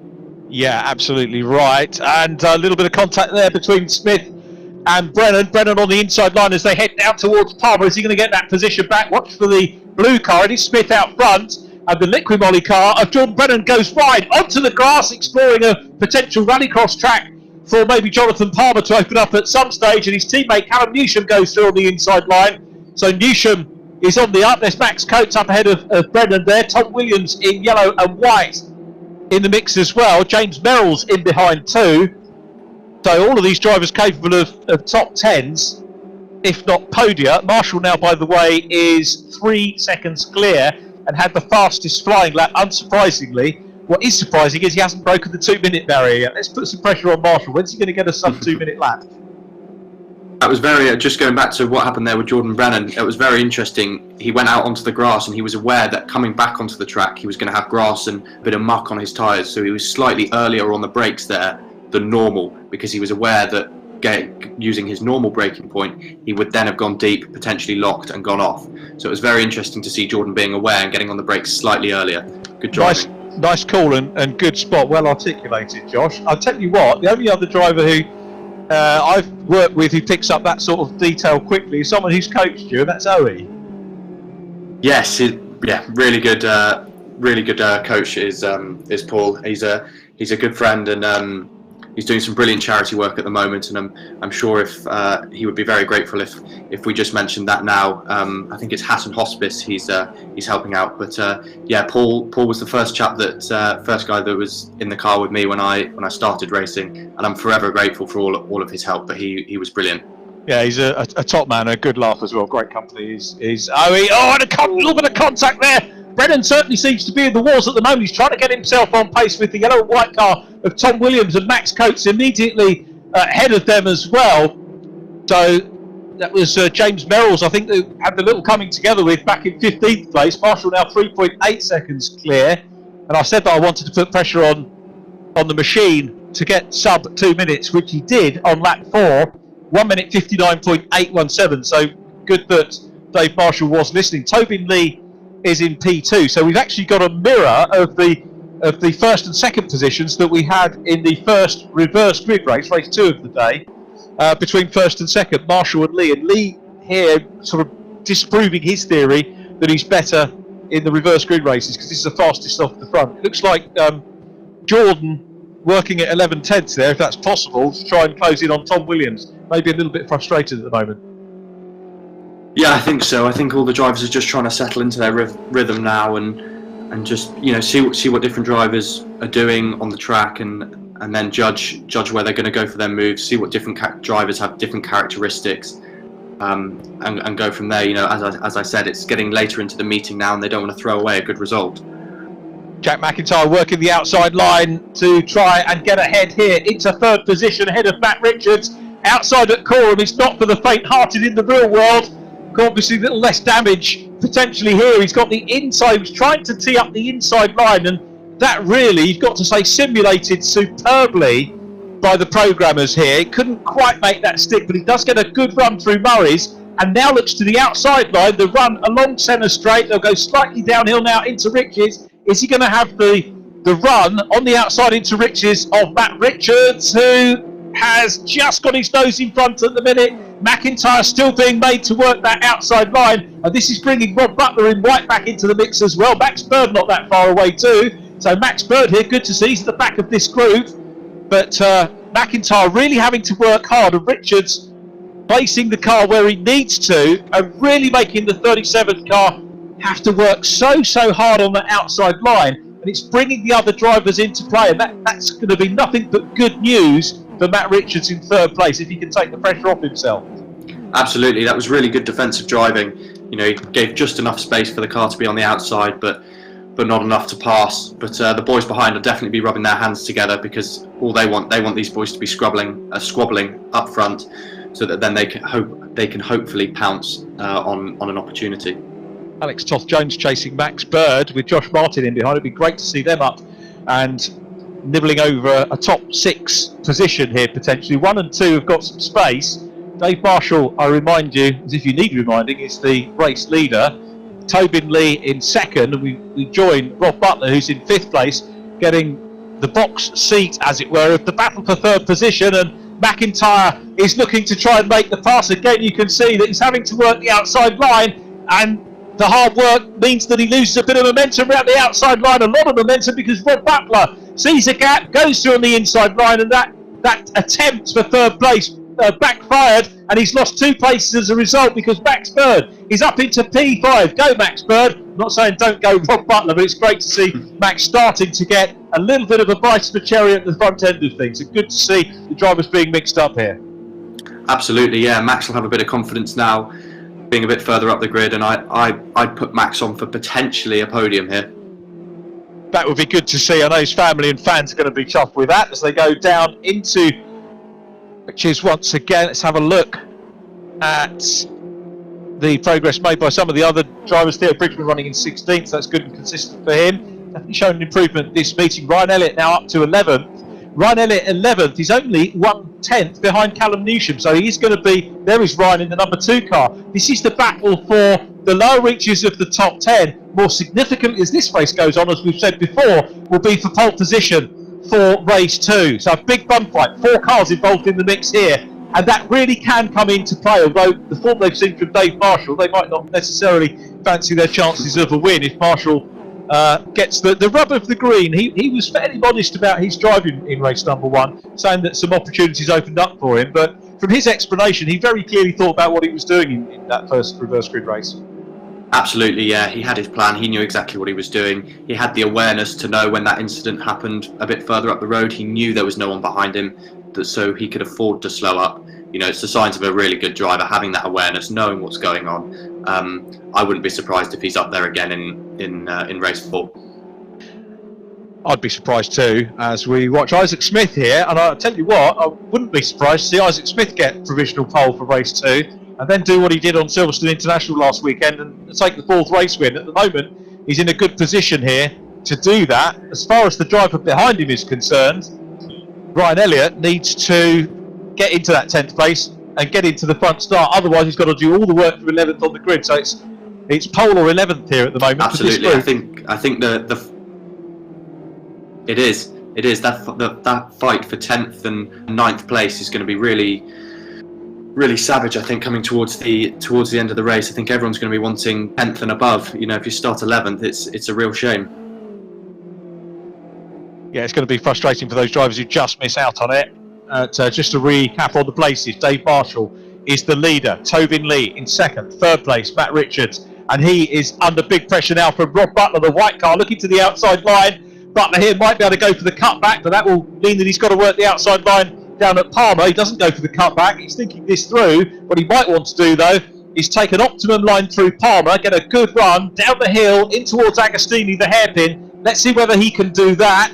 Just watching the driver's pretty good here with track limits on that point of the circuit. And incidentally, super place to watch the racing. You can, at the real world track, there's a fair bit of banking there, which is just on the inside of the Tyrrell's restaurant, where you can grab yourself a cup of tea before you hook yourself up on the banking to watch the racing for real.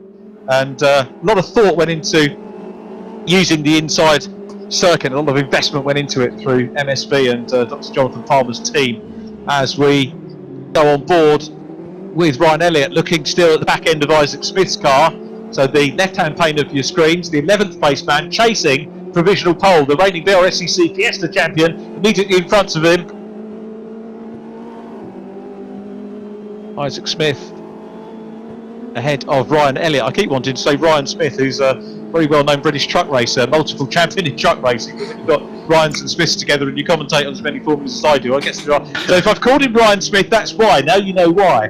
Because of the truck driver. I think he was supposed to be racing in Europe this year and has won a good few races here in the trucks. They're a sight to behold around the 300 circuit, I can tell you. But Elliott, what's Elliott's best chance here? What's going through his mind? And have you, Josh, seen any sort of chinks in the armour of Isaac Smith immediately ahead of us that might be able to get this guy up into 10th?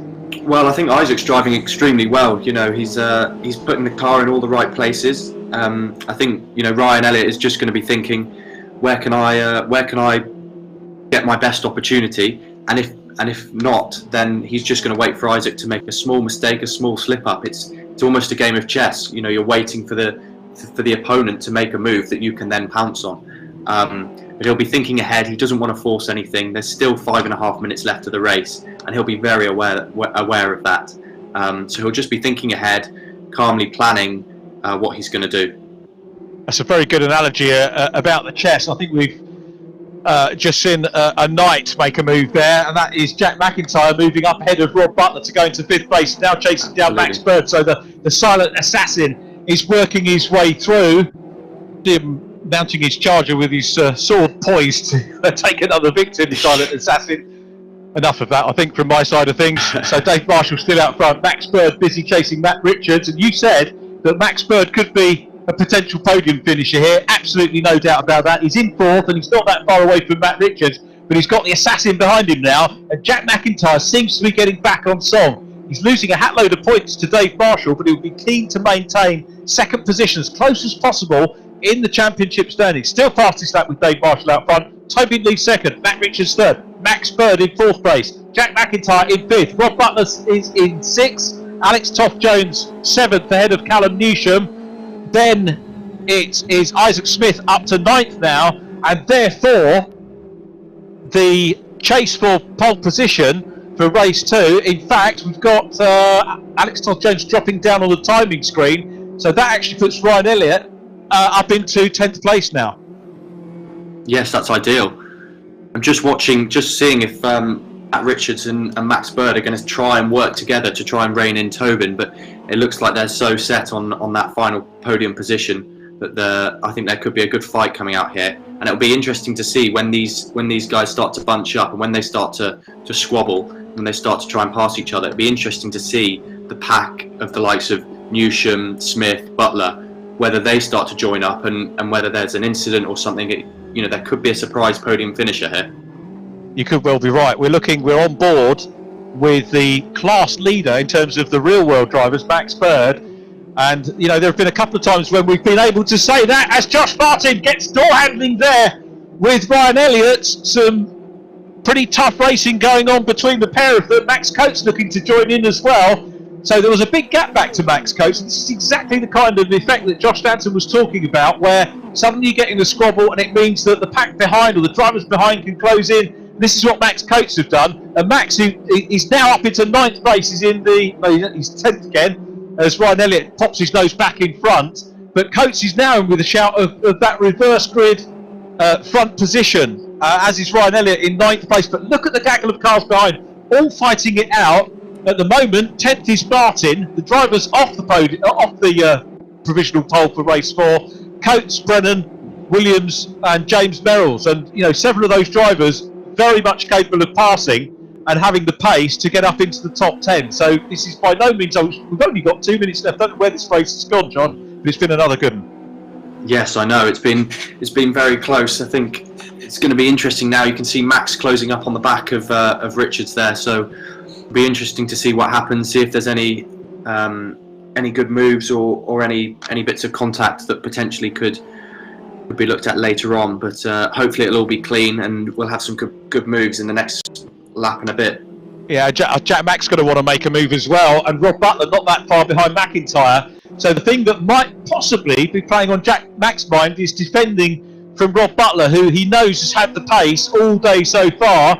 Through goes the Bluebird Developments 44, still trying to close in, slightly tighter to the inside line as they go into Riches, with Jack Mack right behind him, and then Rob Butler. Callum Newsham, good to see Callum having a stronger run here in 7th place, certainly ahead of his teammate, and making the right sort of moves up towards podium positions, which we know he's capable of. And MacIntyre again, as he was earlier on in the race, having to work the outside line. He's not afraid to do that, even earlier on at the expense of just dropping back a couple of positions, and he's had to come and fight again.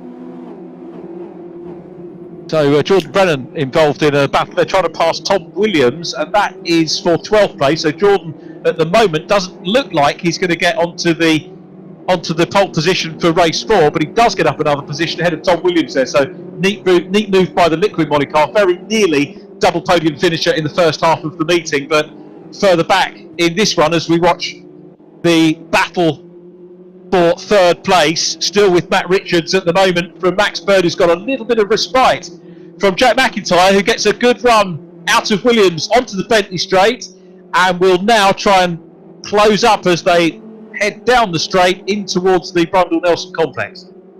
Yes, absolutely. I think any one of these 4 could potentially end up on the podium once they all start to bunch up. We've got 13 seconds plus a lap left. It'll be interesting to see when they start to fight, if anyone can pounce on that, maybe a double move or something. It'll be interesting. It will be interesting to see whether that happens, but Richard's looking confident at the moment, and his last podium was Silverstone National, as you heard in the interviews in qualifying, or as you hopefully heard if you were with us back then. Had internet problems last weekend, which prevented him from getting online, but back with us this weekend and looking pretty good as he goes on to the final lap. to consolidate that third place. Max Bird is next up in the 44 car, and this potentially Max Bird's best result of the season. I don't want to put the curse of the commentator on him, but fourth position, his previous best, a brace of 7th places, and this is what we knew Max Bird could do, even up to maybe getting a podium, and he might fancy carrying a little bit of confidence forward into race 4. He's going to be not right at the back of the top 10, but maybe near enough to have a little stab at getting onto the podium in our final race, maybe, perhaps even possibly a win. Marshall's still the leader, Tobin Lee second. This has been a fascinating seesaw battle for third place, Josh. Absolutely, and I think by the looks of it, Richards might just have it, but as we said, we don't want to put the commentators cursed on. But it'll be interesting. I think Max Bird will take a huge amount of confidence from this, and I think he'll definitely be one to watch in the next one, as we just watched Jack Mack go a little bit wide there. Be interesting to see. No, I think he's got away with it there. But yes, I think Max will have a lot of confidence going into the next race, and I think he'll definitely be one to watch. Yeah, good to see. Confidence, of course, is a big part of this as they go down the straight for the last time. Dave Marshall 6.3 seconds clear once again. The championship and race leader is going to emerge from race 3 unbeaten at anything today. 2 pole positions, 3 race wins, and at the moment 3 fastest laps, assuming he keeps it all on the tarmac, which virtually he will do, I'm sure.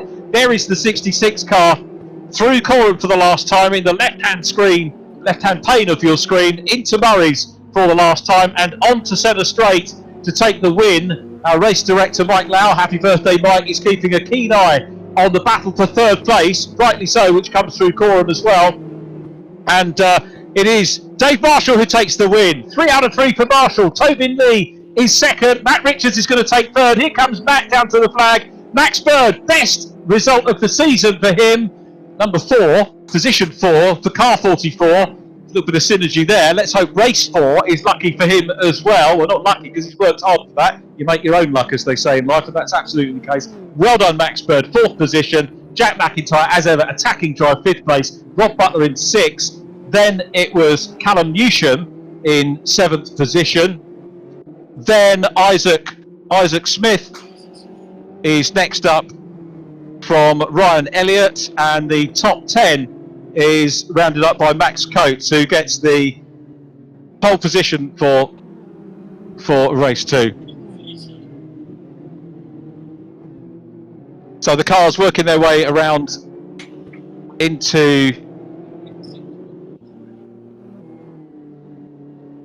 I think apologies for those, apologies if you can hear a little bit of choice language from some of the drivers who are live in my ear. I'm not sure if that's going out on the stream or not.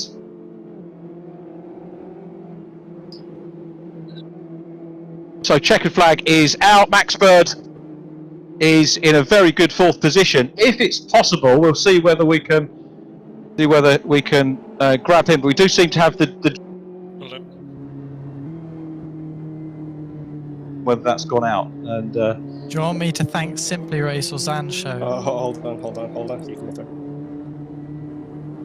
So coming down on his slowing down lap is Dave Marshall. Mentioned before that we do have rather than just switching the race off, the drivers get a chance to think about where they're going, what they're going to say in the podium interviews, which is exactly what we in media training train people to do. Think about, have something in your back pocket. Always have a line, and the coverage team should be looking for some sort of story. The story there, of course, is Dave Marshall picking up another win, and I guess we're going to be putting him under pressure, asking whether he's going to make it 4 out of 4, which could be a big ask. But he comes to a virtual halt, and let's go down and have a word with the man of the moment. First of all, Dave, many congratulations on taking another win. Fastest lap as well, so maximum points again. I'm going to start, rather than reflecting on that race, can you make it 4 out of 4? I think that'll be a tough ask to make it 4 out of 4. Might be able to make it 4 out of 4 out of lap times, but to get it back through to first from back, it just takes a bit of luck from the grid in front. So at the end of the day, I'm fair happy with how this weekend's gone. So just try and keep it safe from the rest of them. So fair happy. You're always very cool on these interviews, and I guess the passion will come when you sew the championship up. Is that right? Yeah, the job isn't done yet. The job isn't done. I'll just say a massive hi to Ambrose, who's watching, I'm sure. That's my girlfriend's granddad. Tunes in every weekend to watch us, so... Great stuff. That's good. Well done. Congratulations on the win, and we'll see you get a bit more of a breather than the other guys, which is probably unfair. Maybe we should do 3-2-1 in terms of the podium, make you work a bit harder. We might work on that for next week.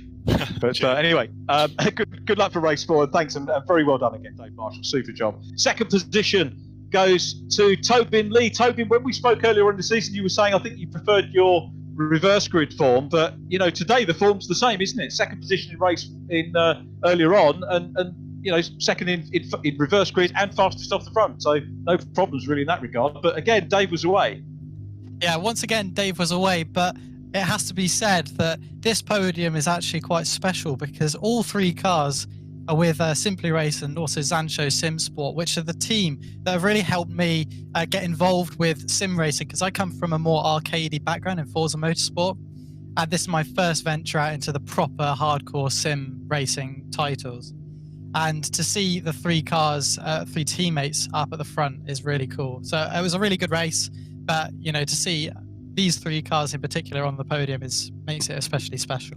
I was saying, well done, Toby. I was saying on the slowing down lap that for media training, what we're doing is we're telling people to pick up the story and have that ready for us. And you've absolutely nailed it there. So great for the team that you've got a 1, 2, 3 and another podium for you. And of course, all the work to do again in race 4. How much of a breather do you get in between races? We get a fair amount, to be fair. Like you need a break for the intensity of these races to be, for sure. But I think luckily, because they are bite-sized races, only 20 minutes, I think the balance is about right. And it's I'm always very tired after I'm done with these races on a Saturday, but we do get enough rest in between, and it's good fun. So yeah, I'm looking forward to the final race. We are too, mate. Well done. Thanks for chatting to us, and well done on singling out the achievement by the team, which was superb. Let's have a word with the third man in the team, and a great podium for Matt Richards in Carnival 4. Featured driver in race number 1, Matt, and a good result there, and under some pressure from Max Bird in the closing stages. Yeah, finally a good race this round. I've hit a bit of poor luck in race 1 and 2, but everything finally coming together. That race to me certainly did not feel like 20 minutes. It was a lot of hard work with the guys behind me. I think my later on pace in the race was just a little bit off, so I just had to pull out all the stops for the defending there. I can only reiterate what Tobin said. A huge thank you to Zancho SimSport and Simpy Race for getting us all here and helping us put the work in. What were the issues? It's been a huge support. What were the issues for you in races 1 and 2? What happened? I think I had some sort of game bug race 1. Middle of turn 1, I just suddenly got a drive through. I wasn't off the track. I hadn't jumped the start. I didn't hit anything. So that randomly popped up. And then I had a little bit of lag contact with someone towards the end of that race, and then lag contact in race 2 as well.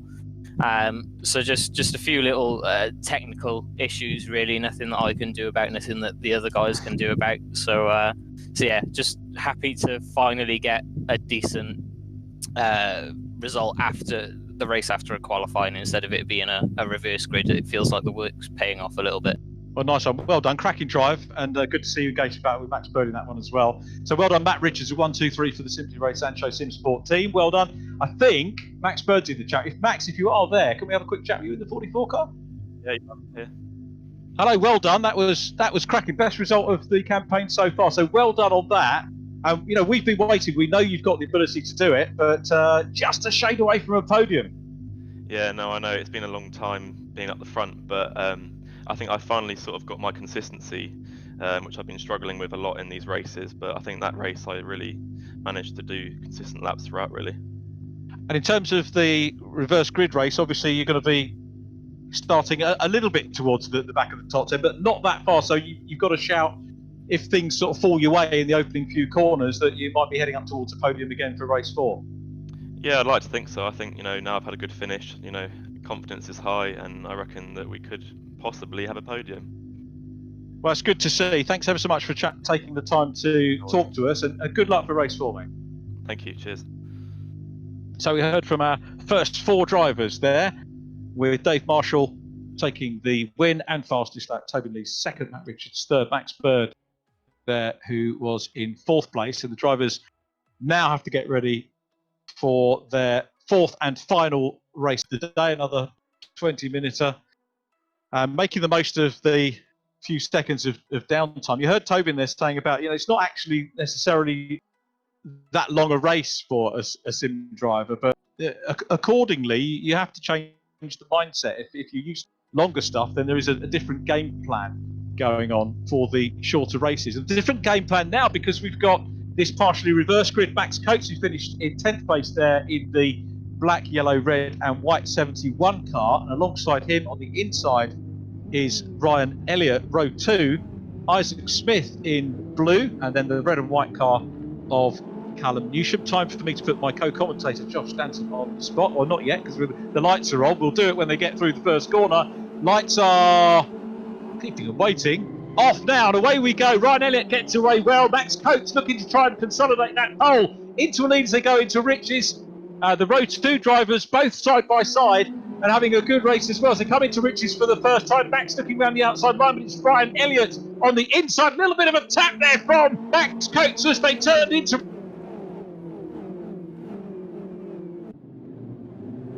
to get squeezed out here. Hang on to it. Callum Newsham in red and white coming up. Jack McIntyre's made progress. Rob Butler in the white car with the blue trim is there as well. Down into Palmer for the first time. And it's Elliott that leads, but Callum Newsham is up into 2nd place. What a superb start from Callum Newsham, who comes up into 2nd here. And he's looking, remember, for a maiden podium. Max Coates to his outside. Down into Agostini for the first time they go. So, super start. This is, again, where the sort-out will happen. The sort-out may continue all the way down the Bentley Straight as well. But it's Max Coates in 3rd.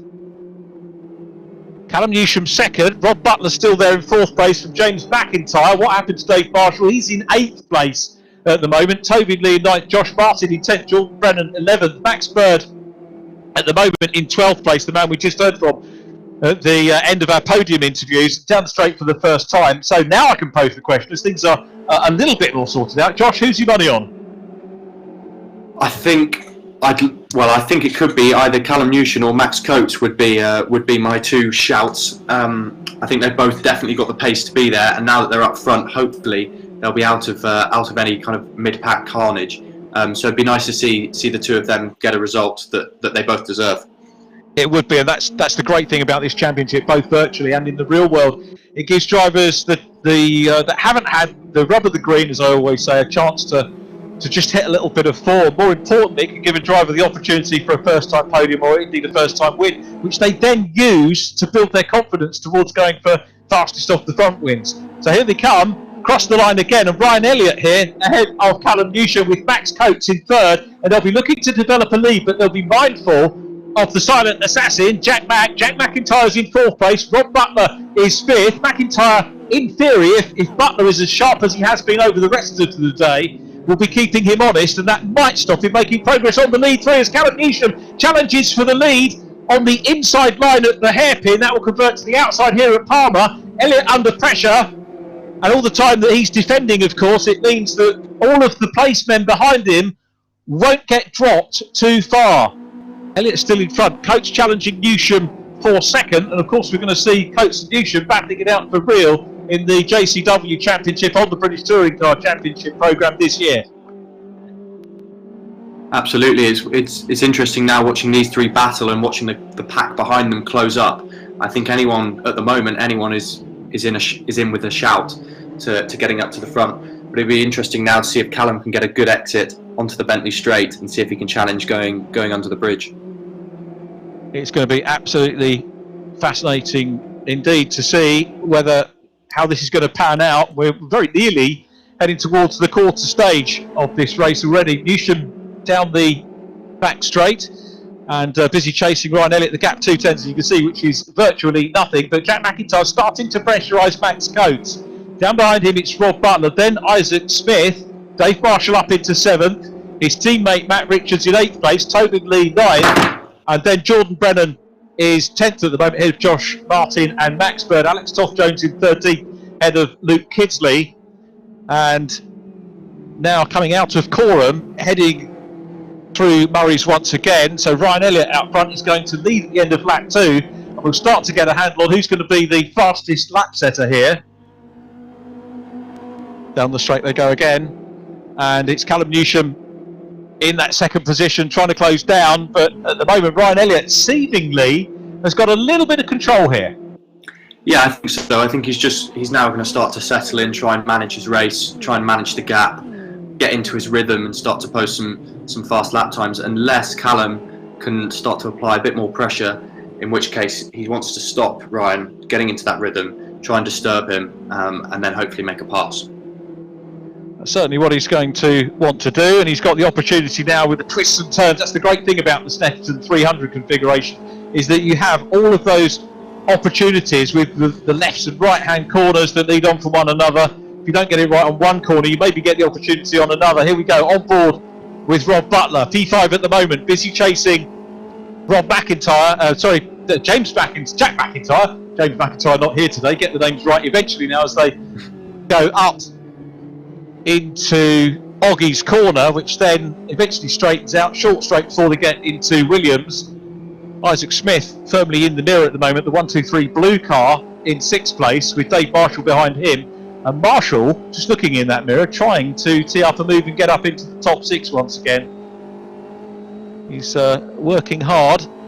Smith going through. Elliott now still 2 tenths ahead. Max Coates 8 tenths back with Jack MacIntyre for company as they come out of Nelson once again, heading down in towards Bromhole. Elliott, though, I'd say comfortably controlling this race, but he's never looked uncomfortable coming under pressure from other drivers thus far.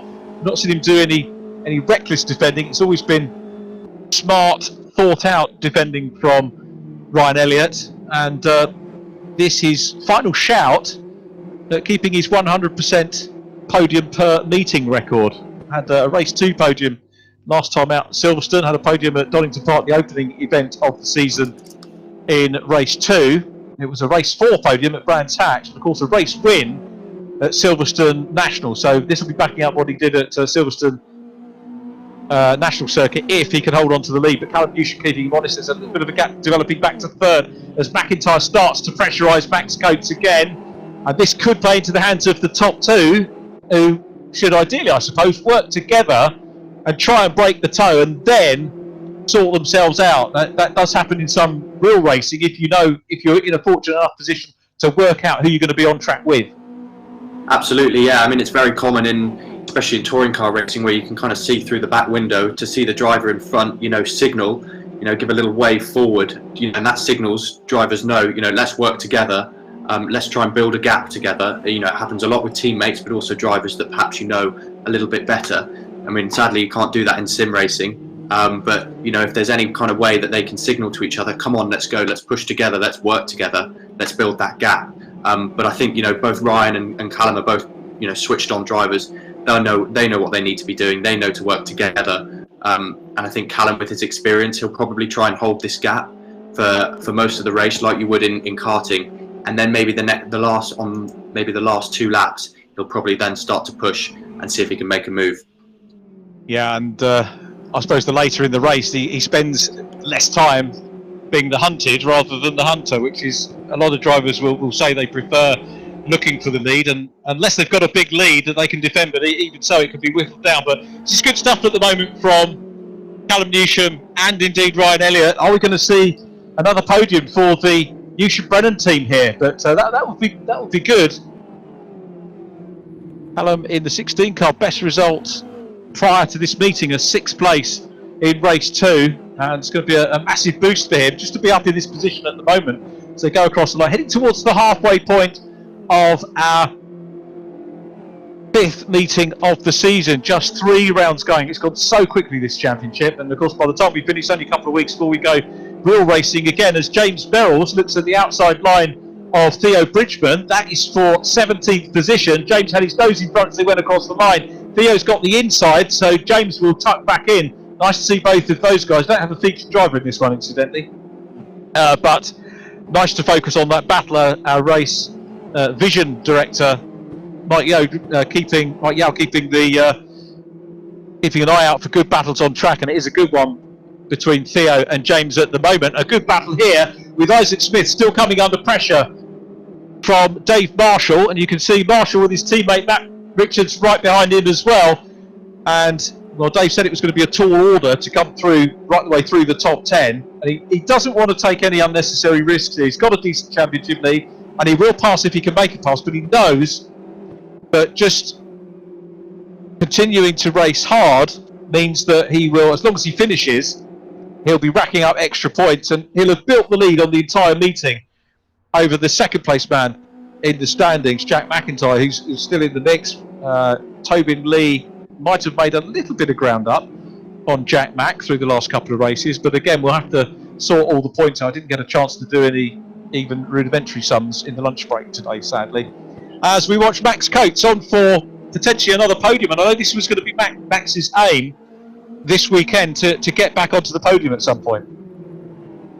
Yeah, exactly. Max is just driving a really good race at the moment. He's biding his time. You can see that's kind of what the boys at the front are trying to do. They're all just trying to settle down, stay in their group, just keep pushing on.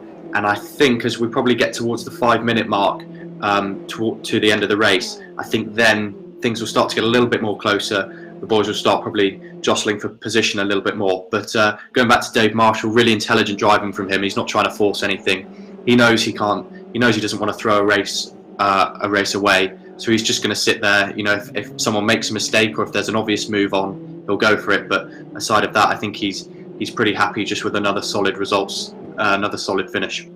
Yeah, absolutely right. 7th position, good points for him. That would give him 30 points, so 20 shy of the race winner. But Ryan Elliott, of course, is in a good position championship-wise, Ryan. He is 5th in the standings coming into this meeting. Possibly 4th now with Josh Hislop not with us this weekend. But it's a 4-way fight effectively for the lead. I need to tell you, because I haven't touched on it so far, and that is that the additional 6 points for fastest lap are with the 1-2-3 car of Isaac Smith. And he's running in 6th place, so pace-wise, really any of the top 6 are capable of the win. And nobody really getting away here. Ryan Elliott's going to be under pressure from Callum Newsham. Callum is going to be under pressure from Max Coates. Coates under pressure from Jack MacIntyre, who in turn has got Rob Butler near him. And there is the 1-2-3 car of Isaac Smith coming out of Williams' corner onto the long straight here. Now, from a racing driver's perspective, Josh, does this straight afford you a bit of a break? Now I'll come back to that question because Dave Marshall's got a good run, tees up the inside line of Isaac Smith, and he's going to make it stick. Is Isaac going to brave it out? No, Dave Marshall through exactly as you predicted when it was safe to do so, made the move through and up into 5th place. Yeah, that move was actually caused from Isaac running a little bit wide, and he just got unlucky with the way he came back onto the track. He rode the burr of the curb, and it just sat the left rear of the car up a little bit, and it just caused him to lose a little bit of speed down the straight, which gave Dave that opportunity. But he saw the opportunity and he took it, and it was good, again, respectful driving from both drivers. The question I was going to ask you when they came onto Bentley Straight was, does Bentley Straight afford you an opportunity for a breather at all? Perhaps in qualifying, but during the race when you're jostling like this, you're going to use an opportunity like that to look into your mirrors, look ahead of you, start thinking, right, okay, so if I can get a good exit through Coram, have I got an opportunity at the last corner? Have I got an opportunity at the first corner? You use a long straight as a means to start thinking ahead, start planning, rather than a break. You know, you don't sit there and put your feet up. It by any means. You're always looking in your mirrors and you're starting to think ahead, starting to plan your next move. Again, like a game of chess.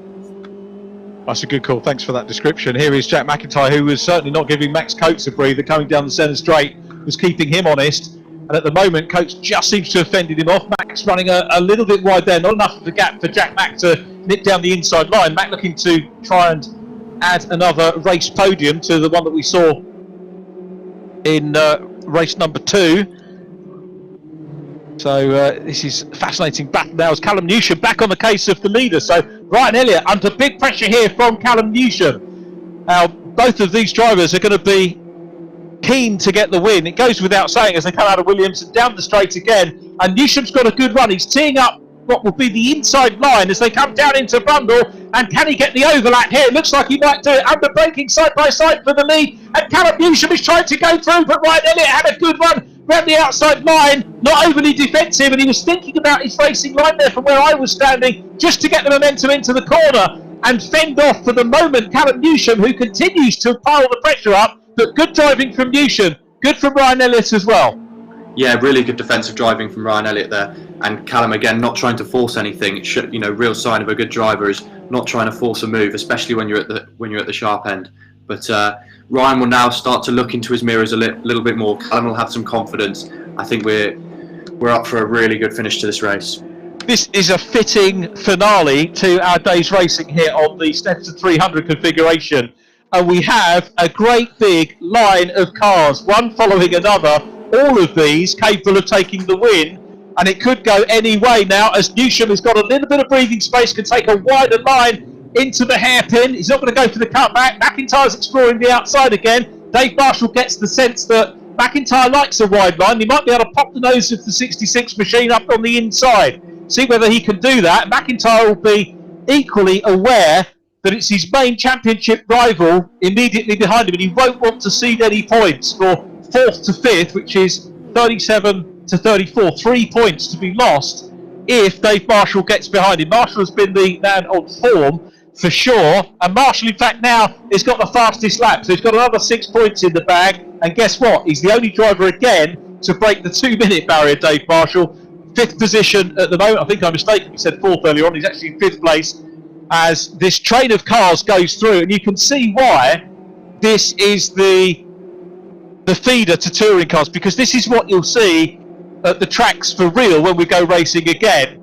And this reverse grid race giving us any of these cars could be capable of taking the win, as MacIntyre seems to have dealt with Marshall at the moment. Goes to the grass, has a look at the outside line of Max Coates, who barely gives him enough room, but he's trying to go through. Are they still going to be side by side? No, Coates read that well and maintains podium position. MacIntyre was again looking at the outside line, and Dave Marshall, just sitting back behind them at the moment, will be doing his machine code calculations to work out where the errors perhaps might come from. We're into the last quarter of the last race of the day. It's still Ryan Elliott from Callum Newsham, still playing cat and mouse at the front. Callum has not given up the ghost at all. It's only 2 tenths behind. Ryan Elliott, as he's done many times before in this series, soaking up the pressure as race leader. The leader's crossed the line now. Max Coates 3rd. Jack Mack now coming under pressure from Dave Marshall, having dropped back from Coates. The complexion of the race, although the positions are the same, the complexion changes corner by corner, lap by lap. Here they come then up into the hairpin once again. And again a massive lock up there from Isaac Smith around the outside line. Is he going to lose ground? There's a little bit of contact. And I think that was Jordan Brennan in 10th place. Max Bird's there in 11th, still trying to work his way up the order as Dave Marshall tries to get past Jack Mack at the moment. He's now teeing up the inside to come down to Agostini. These are the leaders coming towards us. Callum thinks about having a look, and Max Coates is closing in on them. Dave Marshall having a nibble down the inside line. How those two cars don't touch, I don't know. The question is Jack MacIntyre going to have a faster run? Marshall's got the inside line into Hammerton corner, gets the slightly better run, and you can see now that Rob Butler in white is closing up as well and tees up the inside line of Dave Marshall to try and come through. Butler is chased by Matt Richards in 7th, Tobin Lee is in behind, and Butler goes through, so Dave Marshall is past, but now Butler overruns, goes on the grass, loses momentum. Dave Marshall will come back into 5th position ahead of Rob Butler, but it's still Callum Newsham chasing Ryan Elliott for the race lead. 3 wide as they come down the straight here. Tobin Lee, Isaac Smith, Jordan Brennan all in the mix as well, trying to close in on that group for the positions, I think 5 to 10. It's still Elliott out front. What a battle we've got on here. Matt Richards at the head of this group now is in 5th place, so Matt Richards has just weaved his way through and he's starting to break clear whilst the squabble goes on immediately behind him. Butler to the outside line. Dave Marshall, though, still in a good point scoring position in 7th. Butler in 6th, but what a major fight, Josh. Yeah, exactly. Callum's getting really close as well up to Ryan, but this group behind, again, one mistake from someone can cause someone else to jump up positions. So the people that are slightly further back in this pack are really rubbing their hands together, kind of anticipating a mistake or a move that potentially can then move them up positions as well. Rob Butler is, I think, feeling a little bit frustrated at how good, we all are, about how good Dave Marshall's been, because whatever Rob does, he gets in front and then gets repassed. Here come the lead trio. It's still Ryan Elliott from Callum Newsham in P2, and Dad Dave Newsham's going to be jumping up and down for sure, and willing his son on to take the battle. He has been taking the battle to Ryan Elliott right the way through this race. 1 minute and 1 lap to go here. This is where we'd actually love an extra race, or maybe another 5 minutes of racing time, because it's been thrilling between these three. Do not discount the Yorkshireman Max Coates as well. The driver from Scorton, the lovely village up there near Croft Circuit, is there in third place. Jack MacIntrye in fourth, trying to get back in touch with the lead trio, and he may well do it before the end of the race. 41 seconds plus the minute remaining. Isaac Smith is the focus of our left-hand panel at the moment, coming under pressure from Tobin Smith. Isaac had fastest lap earlier on in the race before being passed by, as Callum Newsham has a look again. He comes off line and he's looking on the outside line here. He's just trying to draw level with Ryan Elliott for the race lead, but it doesn't work, and he's got to be mindful of Jack MacIntyre and Max Coates right behind him. Coates is in third. It's going to be one more lap at the end of this one. You can see the timing clock is ticking down. I tell you what, Ryan Elliott is going to be feeling ever so nervous here. I think he's perceiving the very close attentions of Callum Newsham, and Max Coates starts to explore the outside line at Coram, trying to get a decent run here into Murray's corner, out of Murray's, along centre straight. The top four, very little to choose between those. Matt Richards in fifth, Dave Marshall is in sixth place, and surely you would have to say the winner is going to come from the top four, Josh. Exactly, yes, it could be any one of these four. I think Callum's sitting pretty, and hopefully he'll get, well, he's going to be looking for a good exit, perhaps onto the Bentley straight, or even could he dive down the outside here? Max Coates is coming up on the outside. three wide as they go into the hairpin. Coates has got through. He's got past Callum Newsham, and he's teed up the inside line as they come down towards Palmer. And Jack Mack is coming through as well. Newsham will be furious to have just left that opportunity for Coates, but the hard work was Coates going on the outside. Newsham's down to fourth. He's bumped off the podium for the moment as Jack Mack comes through into third. Ryan Elliott is still the leader, and now 5 tenths to the good over Max Coates. It's given him a little bit of breathing space, but we've still got 1.5 miles of this long lap to go. Has Elliott done enough to survive, do you think? I think Ryan might just have it here, but I don't want to curse anything as Callum jumps over that curb, but it could be any one of these three for the final podium positions. Jack MacIntyre challenging Max Coates for second now. Coates was keen to try and get into the lead. Remember, he was running third, did an audacious outside move at which really started off at the Wilson hairpin. That saw Callum drop back, and Callum was applying pressure all race long. He's back in fourth place now. I hope you can hang on for a fourth place interview, because I really do want to talk to him at the end of this. But it's Elliott out front, 7 tenths now clear, and Ryan Elliott looking for a second win before we go to what is virtually his home circuit at Croft next weekend. So it's Ryan Elliott out front, Max Coates P2, but coming under pressure from Jack MacIntyre, who will try and find a gap on the inside line. Coates has got that covered as they come round Coram for the last time. We're watching in the left-hand pane the race leader going into Murray's for the last time. And again, it looks like he's going to maintain a 100% record of grabbing a podium at every single round. Ryan Elliott comes down towards the checker flag on centre straight. Watch the battle for second as well. Coates is going to be side by side with MacIntyre. Elliott wins. Coates just gets second. Jack MacIntyre third. Callum Newsham, a great fourth position. It'll be disappointing not to be on the podium, or indeed to have won, after applying a lot of pressure to Ryan Elliott, who we know is the trademark driver for soaking up such tactics through the course of the race. But it's Elliott that takes the win. Coates in second position. Dave Marshall maintained fastest lap. Theo Bridgeman in the mix there is in 17th position. And, well, Josh, we need to think about driver of the race there again. We've had difficult calls to make throughout the day so far. And what are your thoughts in that direction? Well, it could be anyone really, couldn't it? But, I mean, Ryan Elliott, brilliant defensive drive. You know, drove really well, really smart, actually. Max Coates, brilliant. Jack Mack, Callum again, I really feel for him, but he drove such a brilliant race. He just got very unlucky on that last lap. That could have, any one of those three could have been second and third. For me, I think probably Max Coates just edges it. but it could have been anyone.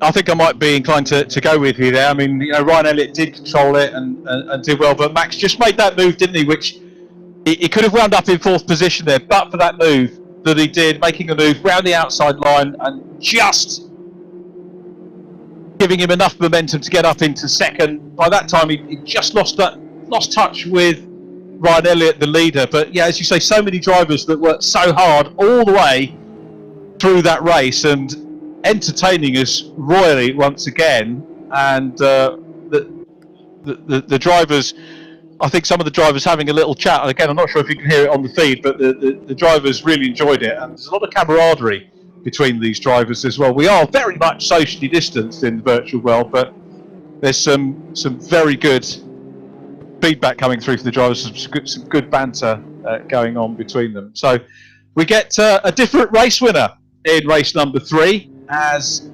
Ryan Elliott makes his way down into our virtual park Ferme on the start-finish line. I, for one, can't wait to get. I love Snetterton. Can't wait to get back there and get calling some racing again and enjoying this fantastic Norfolk venue. So let's go down and talk to our race winner. Many congratulations to Ryan Elliott, a 2nd race win in the series and maintaining your record of a podium at each of our events so far. Thank you very much, Richard. Pleasure to be back as always.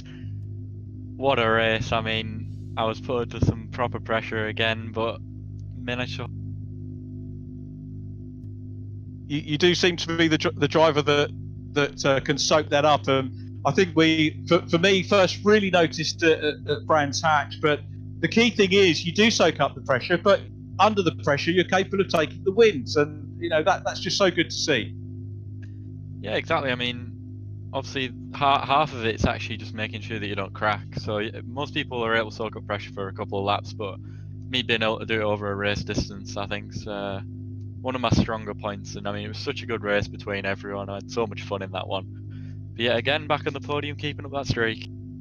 Well, nice one. Many congratulations, and virtually home tarmac next time. So you must be looking forward to the Croft meeting next Saturday. I'm really looking forward to it. I mean, it'd be the equivalent of me having my family there. They watch the streams anyway. Shout out to my nana and grandma, auntie, mum and all that. But we're back home next time. Hopefully we'll continue the streak another.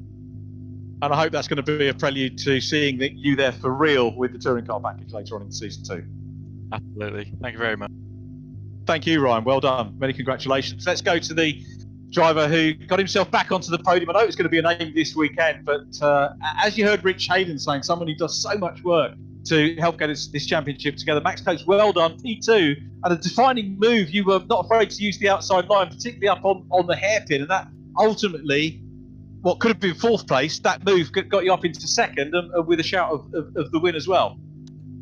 Yeah, I thought the win might have come at one point. I got a little tap, but to be fair, there was a point where I thought myself, Callum, and Ryan were all gonna come off.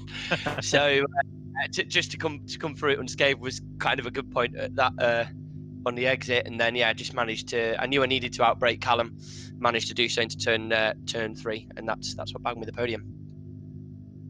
Certainly a very good performance, and the race pace has been there, but qualifying, I don't think you made it into the top 10. I'm not rubbing anything in, by the way, but qualifying, we didn't see you in the top 10 today, did we? To be honest, I've stopped worrying about it. My best results have always come when I've been from the back, so I've kind of just got it is what it is. I'll take the pressure off, and what happens is what happens. So felt good.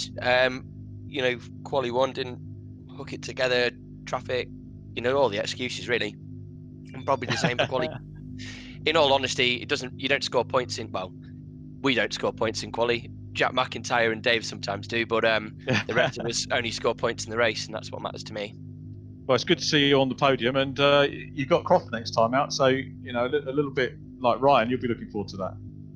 Yeah, for the new virtual home, so it'll be a little bit weird sort of being 5 miles away from the circuit on a simulator and racing around there, but yeah, it's great that we're able to do so.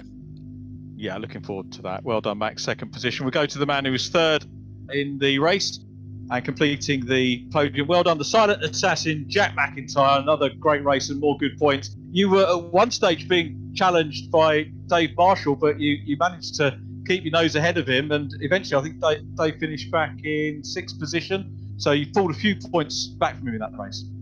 Yeah, it was another tough race. Kind of rounds up a little bit of a frustrating afternoon, but yeah, like you said, some good points. And yeah, when I saw Dave coming up behind, I think maybe earlier on in the season I would have let him go a little bit easier, but yeah, no gifts anymore. So yeah, raced hard and fair, I think. But yeah, really good race at the end with Max and everyone. That was a little bit scary going into turn 2 and turn 3, kind of 3 or 4 wide almost. But yeah, we all made it through, so really good. There's some good moves, and so great to see you on the podium. And busy week ahead. What does your week look like? Plenty of practice or other things on the go? Well, actually, the iRace in Le Mans 24-hour it started now, and I'm in the night shifts, so I'll be back awake at 1 a.m., 2 a.m. I think for a few hours, and then who knows how much sleep I'll get tonight. But I've got that to look. And what are you racing in that, and who are you racing with? We're in the Ferrari. I'm racing for a team called Pure Sims. They're going pretty well at the moment, just watching the stream. So yeah, we'll see what sort of result we. Well, good luck with that, and we look forward to catching up with you next Saturday. So thanks very much to Jack Mack, Silent Assassin, who finishes in 3rd place. I think we've got Callum Newsham as well online, because Callum, I think we were sort of had our fingers crossed. Not that we had got favourites or anything else, but always good to welcome new drivers to the podium. And it was very nearly there. It was very nearly a win, Callum, but ultimately 4th position. But encouraging race for you. Yeah, it was a good race. I was trying to go for the win there every now and then, but you know that last lap into the hairpin just wasn't for me. But the pace has been there or thereabouts, and you could go to Croft. I guess looking forward to renewed battling it out at the front for podium positions, if not a win in addition. Yeah, exactly.